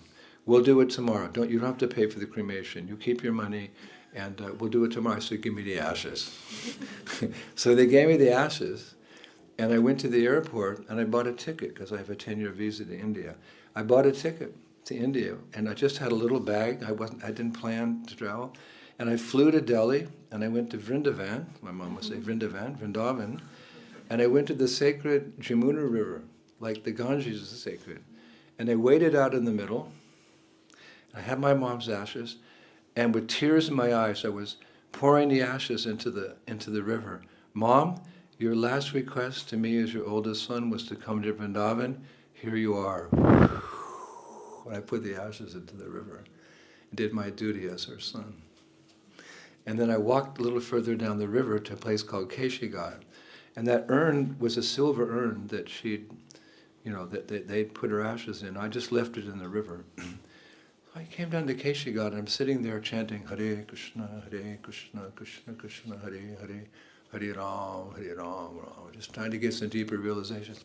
And the urn starts to float by. And there's a yogi sitting next to me. He goes, and he runs out, he swims out and gets the urn, cuts some fruit up, and starts eating out of the... And I was thinking, she was doing service to a sadhu. We call that sadhu seva. If you serve a holy person, you get so many blessings. So I'm thinking, wow, my mom, I said, I hope I'm as fortunate as her, that all these blessings happen at the end of her life, simply because at the very end, she took up reading Bhagavad Gita and chanting Hare Krishna. Just imagine what would happen if you, most of you are young, if you start chanting Hare Krishna, make an experiment, and you start reading Bhagavad Gita, where you'll be when you're my age, 77. You can give this lecture.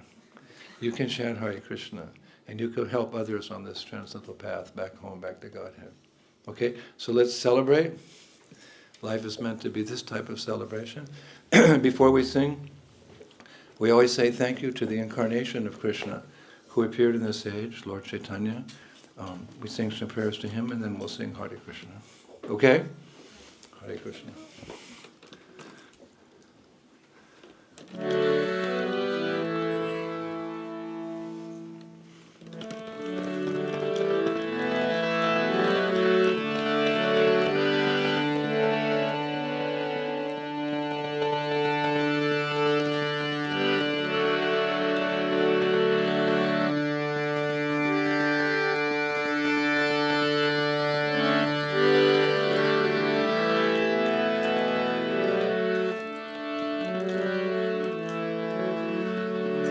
Sri Krishna Chaitanya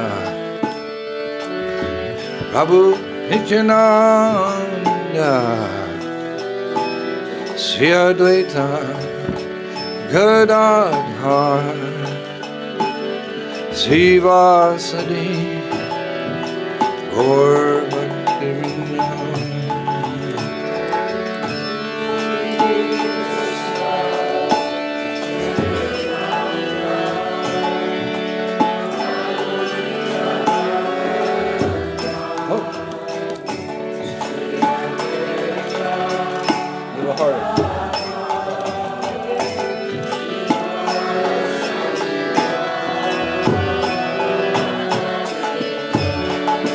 Jaya Shri Krishna Chaitanya Prabhu Nityananda Sri Advaita Gadadhar Srivasadi Gaur Bhaktivinoda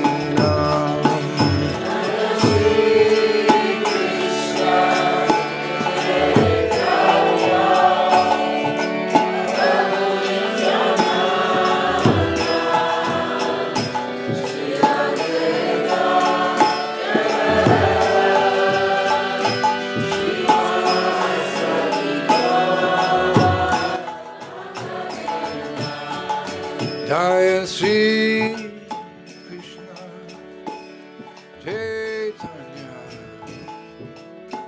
Prabhu Nityananda Sri Advaita Gadadhar Srivasadi Gaur Bhaktivinoda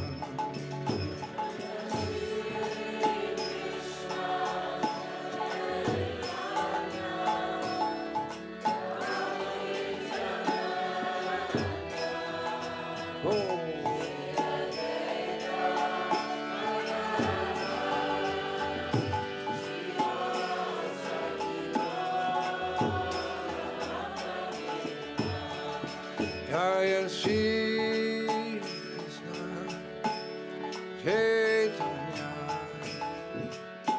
Prabhu Nityananda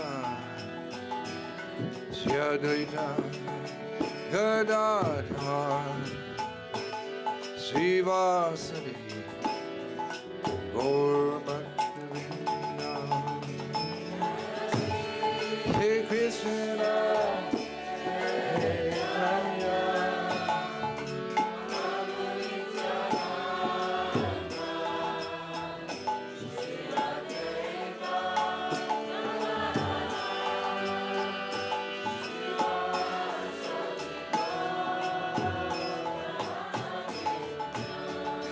Hare Krishna, Hare Krishna, Krishna Krishna, Hare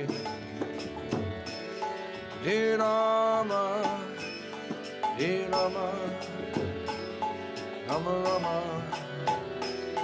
Hare Hare.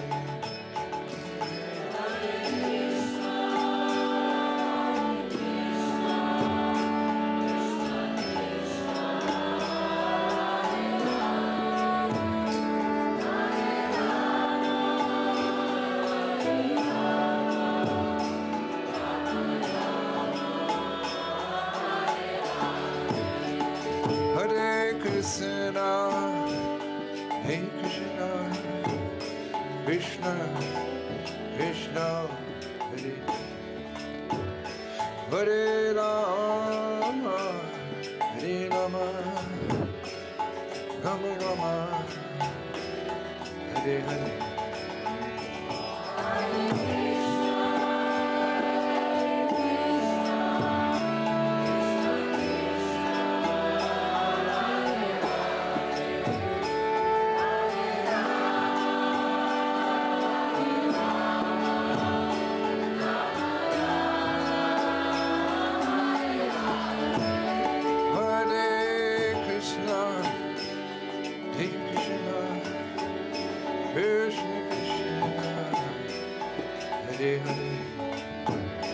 Hare Rama, Hare Rama, Rama Rama, Hare Hare.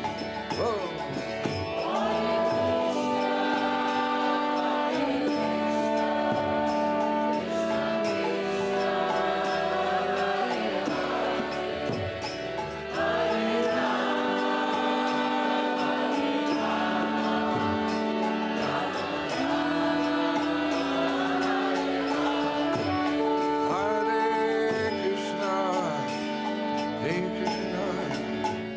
Krishna, Krishna,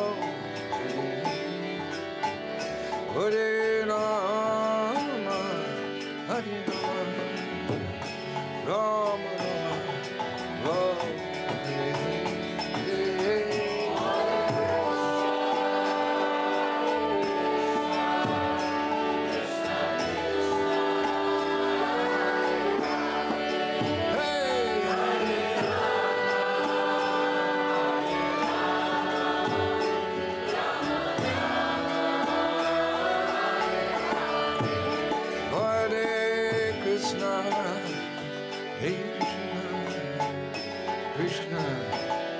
Krishna, Hare Hare Rama, Hare Rama, Rama Rama, oh, Hare Hare.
Krishna, Krishna, Krishna, Hare Hare, Hare Rama, Hare Rama, Rama Rama, Hare Hare.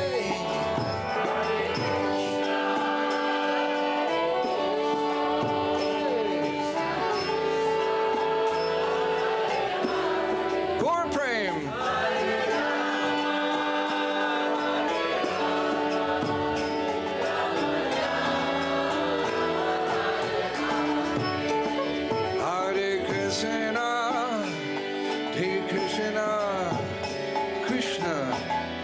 Krishna, Hare Rama, Hare Rama, Rama Rama, Hare Hare.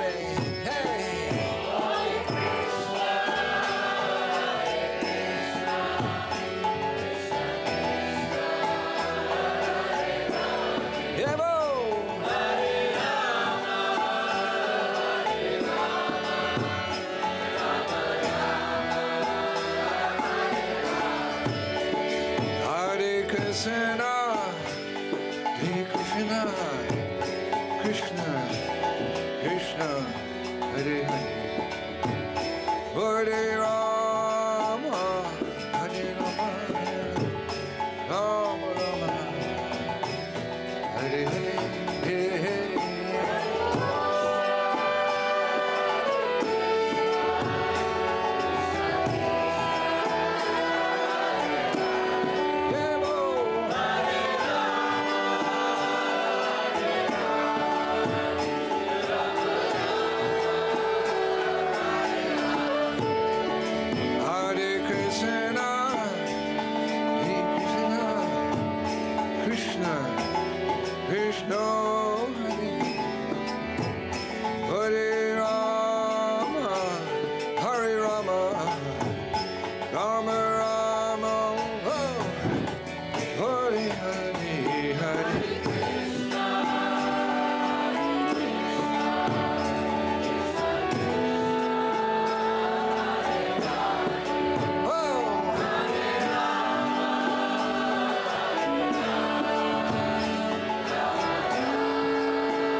Krishna Krishna Hare Hare, Hare Ram, Ram Ram, Hare Hare.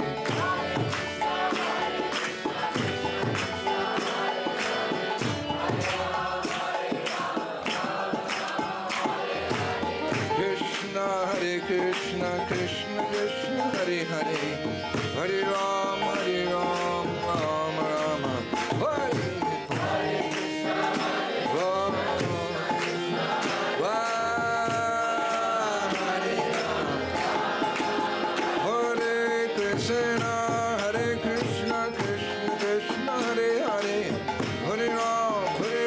Hare Hare.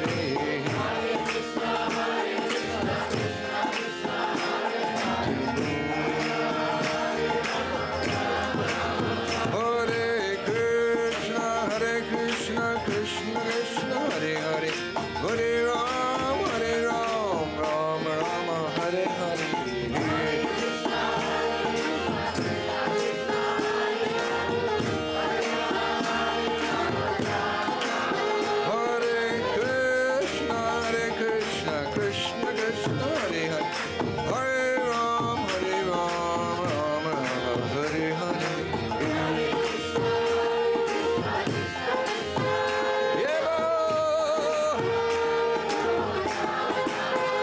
Hare Krishna, Krishna Krishna Hare Hare, Hare Ram, Ram Ram, Hare Hare.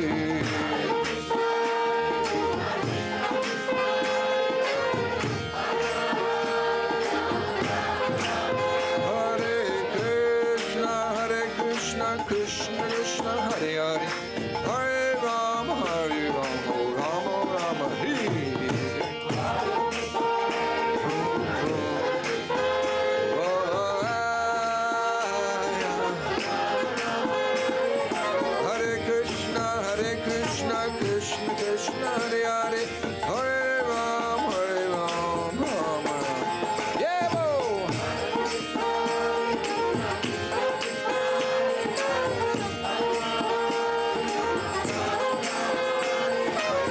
Krishna, Krishna Krishna Hare Hare, Hare Ram, Ram Ram, Hare Hare.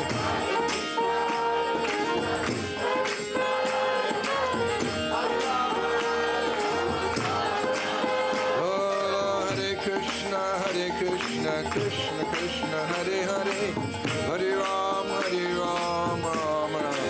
Yeah, bo!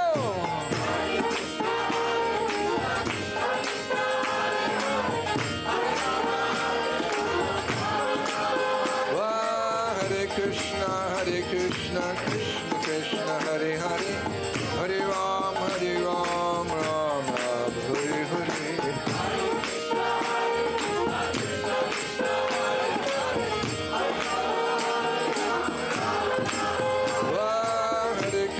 Hare Krishna, Krishna Krishna Hare Hare, Hare Ram, Ram Ram. Yeah, bo!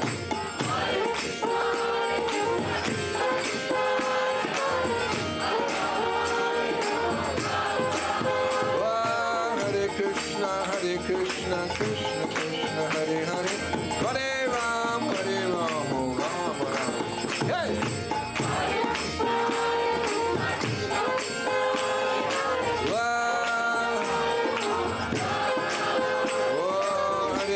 Hare Krishna, Krishna Krishna Hare Hare, Hare Ram, Ram Ram. Yeah, bo!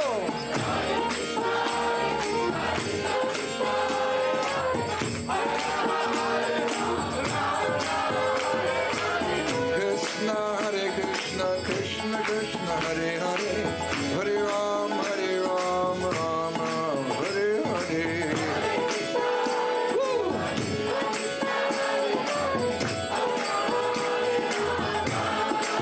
Hare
Krishna, Hare Hare Rama, Hare Rama, Rama Rama, Hare Hare.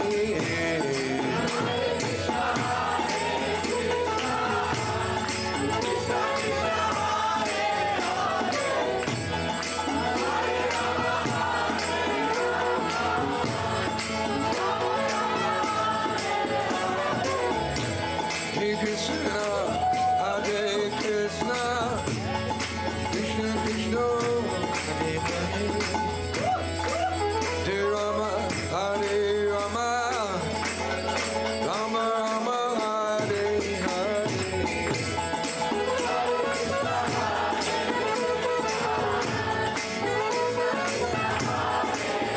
Whoa!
there's actually three major processes to this tradition we follow. One is chanting, one is dancing, and the other is feasting. So I can't think of a more, like if spiritual life's not more fun than material life, who's going to take up spiritual life? So this is proof that your inner self, your soul is actually meant to be, we say in Sanskrit, ananda, always blissful.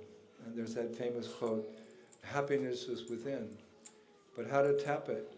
You know, it's like there's a gold vein, a metal running under the ground. But how to discover it? You have to dig deep, and then you have to expedite the gold, and you have to purify it and make it into rings, etc. So deep within the heart, there's this ananda, and we're all looking for it. Actually, what's happening here is we're connecting with Krishna. Because Namachintamani Krishna's Chaitanya Rasa Vigraha. Vigraha in Sanskrit means form. So this chanting is actually non-different than Krishna. It's a incarnation. We hear this word, avatar, not the movie. Avatar means he who descends into the material world for the deliverance of all the forgotten souls. So Krishna comes personally to this world in his original transcendental form, like he did 5,000 years ago in India, and spoke the Bhagavad Gita as a guidebook, how to get out of material nature and go back to the spiritual world. But he comes also in the form of this name. The name is not different than Krishna. This is a little mystical, but by chanting we experience the nature of Krishna. And as I mentioned earlier, he's the reservoir of all pleasure. So if you have connection to the reservoir, you don't need to go all the little puddles of water, the little rivulets, the little streams. If you just go to the reservoir, and everything's fulfilled. So you can be perfectly happy, even in this world, on your way home, you can be perfectly happy by being connected to Krishna, the reservoir of all pleasure, by chanting Hare Krishna. And you get as much as something you put into it, that's what you get out of it.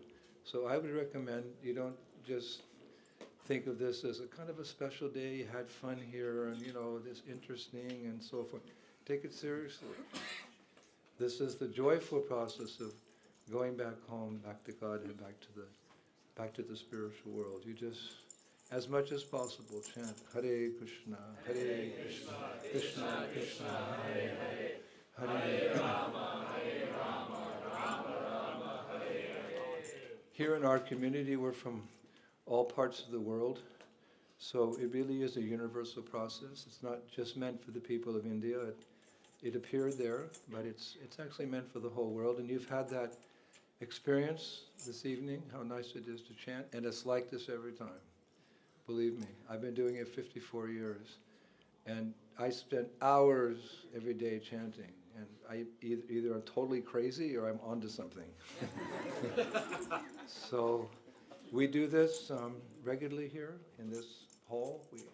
We have temples. We have a beautiful ashram here in London on Soho Street, just off Oxford Street, Oxford, 10 Soho. We have a beautiful restaurant there, delicious vegetarian food, and we do this there in our little temple every day. We have a big community outside of London, which was a big manor, which was bought for us by George Harrison of the Beatles. He was actually an undercover Hare Krishna. If you listen to many of his songs, you'll hear the same philosophy that I was sharing with you. He was very much attached to our spiritual master, Srila Prabhupada. And one day he asked our spiritual master, should he leave the Beatles, this is a true story, should he shave his head and move into the ashram on Soho Street? Prabhupada said, no. You share this wonderful knowledge with the people of this world through your music. And if you study his music, you'll see subtly much of what I'm talking about. And I just found out recently that that song, Here Comes the Sun, da, da, da, da, Here comes the sun, I say, it's all around. Dun, dun, dun, dun, dun. That he wrote in praise of my spiritual master, Srila Prabhupada. He came from the east and to the west, and he brought the sunshine. Everything becomes clear when there's no confusion. If the sun is shining, everything's very clear. So Prabhupada brought this beautiful philosophy, which I shared with you in part, and he gave us this chanting and feasting. If you're not so much into philosophy, if you can't dance, you're a wallflower, it's okay. You can eat your way back to the spiritual world. How is that possible? Because we're vegetarian, we're nonviolent, but there's an extra added thing to being vegetarian, that we realize that all these elements, the food, the grains, the vegetables, the milk products, they're not there by chance. There's some master plan, and all that's here for our sustenance, so that we have time to become self-realized. So these are all gifts of nature, Mother Nature, and the Father's Krishna. So before we eat, we offer that food back to Krishna. Of course, he doesn't need it, but it's an act of love. We offer the food back to the Supreme Lord. Like in India, when we take bath in the Ganges, because I've lived many years, I practice what I teach. I live on the banks of the Ganges, so I take bath. But before we go in those sacred waters, we go in up to our waist, and then we take some water, Ganges in our hands, and we pour it as an offering back. Because it's sacred water, we offer it back to Mother Ganges. So we're taking the Ganges and offering it back to her.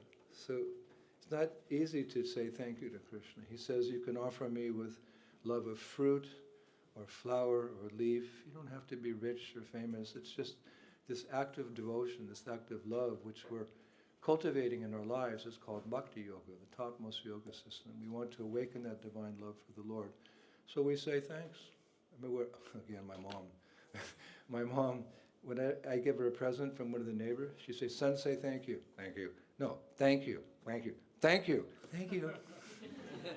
And then you get in return. So this is called yajna in Sanskrit, yajna. Yajna by Vishnu. We worship Vishnu.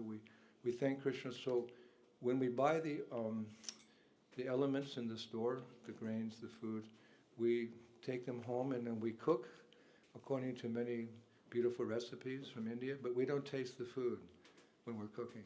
Lots of times people put their finger in the pot. No, we cook it as an offering of love, and then we have an altar. You'll see if you visit our temple at 10 Soho Street, we have an altar. So we take that food and we first offer it to Krishna, and we take the plate off, and then everyone enjoys the feast. The idea is that Krishna, he's the Yogeshwara, he's the master of all mystic powers.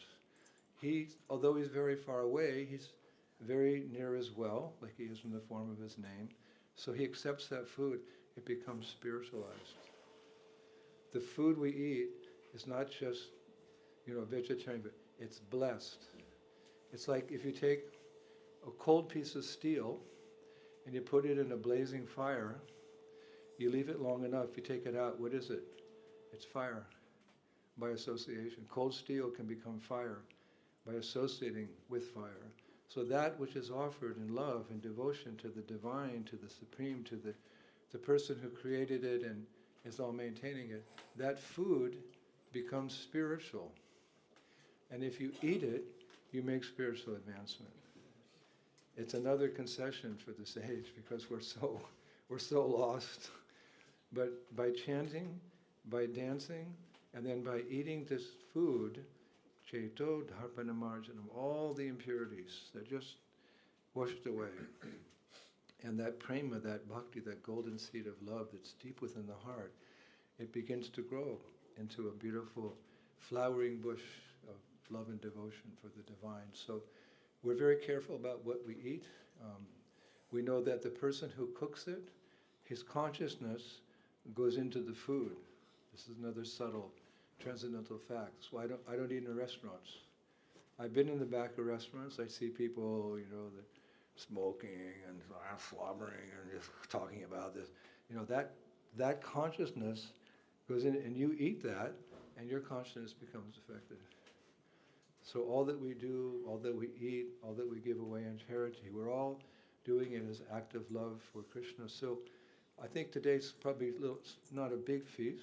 Maybe I don't know, but if you come to our temples in London and Birmingham and all over the way, all throughout Europe, around the world, usually on Sundays we have this feast, and some people just come to eat. They think they're getting away with something. Yeah, I like Hare Krishna wins the food. It's okay. It's okay, because you can just eat. Our spiritual master used to say, eat up to your neck, so that when you walk away, you waddle like a duck. Eat. So what a wonderful process. Who would not take it? The philosophy, as you see, it's very deep. It's not sentimental. It's authorized. It's based on an authorized shastra, an authorized scripture. The philosophy is there. Nice association. All these devotees are living a very pure way of life, very pure. And we're singing and we're dancing and we're feasting to the ultimate goal of life, which means to get out of the cycle of reincarnation and go back to the spiritual world. So the door's open for all of you. If you have something nice and you have a lot of it, you should share it. So we're sharing with you the most precious commodity that we have, and it's unlimited. We can go on, they only gave me a short time here. We could chant like that till 4 o'clock in the morning. Yes, please.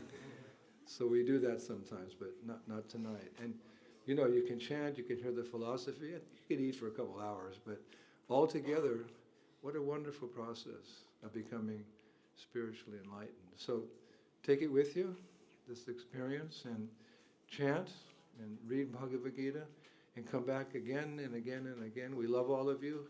You're really our brothers and sisters, and we so much enjoy sharing the best thing that we have with you.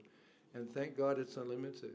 We can chant for hours and hear this philosophy. Such a wonderful way of life. So thank you, and thank you to the organizers for inviting me, little old me, to come here and be with all you this evening, and I'll look forward to coming back again. So Hare Krishna, thank you.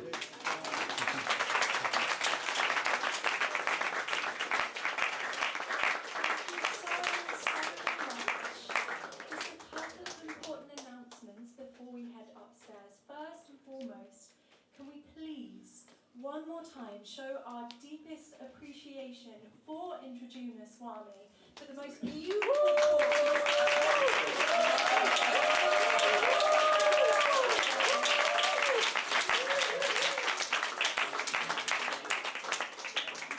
So we are here 3 times a week. Please keep coming back. We're here every Wednesday, every Friday, and every Sunday. And everyone that you see here are volunteers. So if you want to get involved, if you want to have this taste of this savor, this service to Krishna, then please come have a chat with myself or one of the members of the team to get you involved in the kitchen or in the kirtan, using your talents for Krishna's service.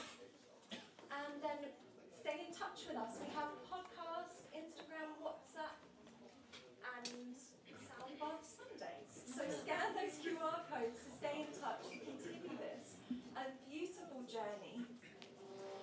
We also have a special member of the community tonight who is leaving us to China tomorrow, our beautiful Angela. She's been a part of this community for many years, and I would love if we could all just chant for her the Hare Krishna Maha Mantra to bless her on her journey and show our love for her. One time, all together.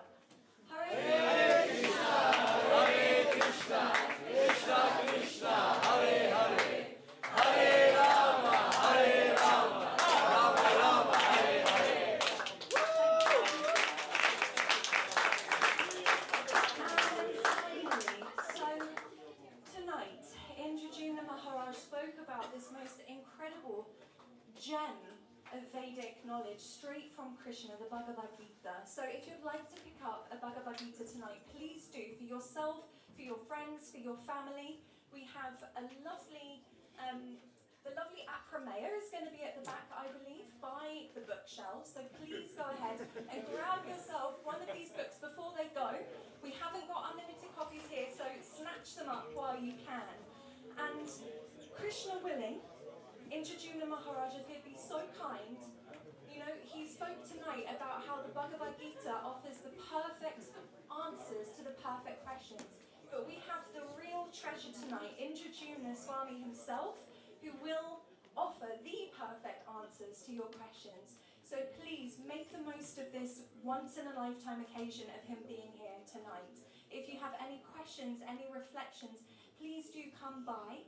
I do just ask that if you're already a student or that you already know Indradyumna Maharaj, maybe if you could just keep a little bit behind on the line, because I'm sure the line will get very long, and just to prioritise new faces as well to get the chance to make his association.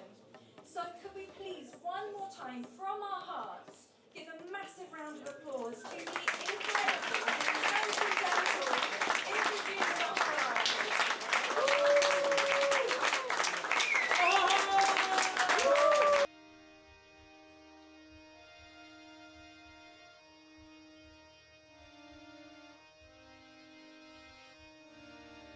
Hare Hare.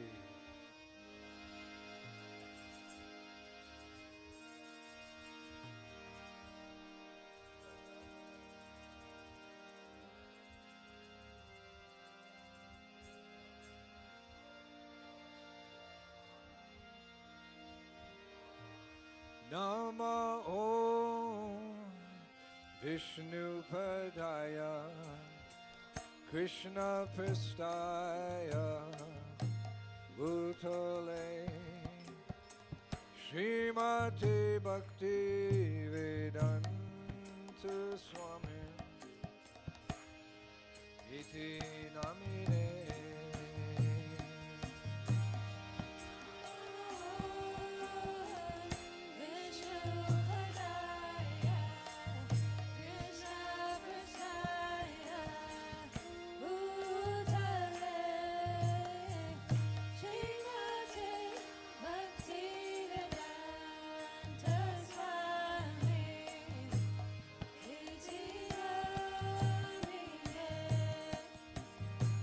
Namaste Saraswati Devi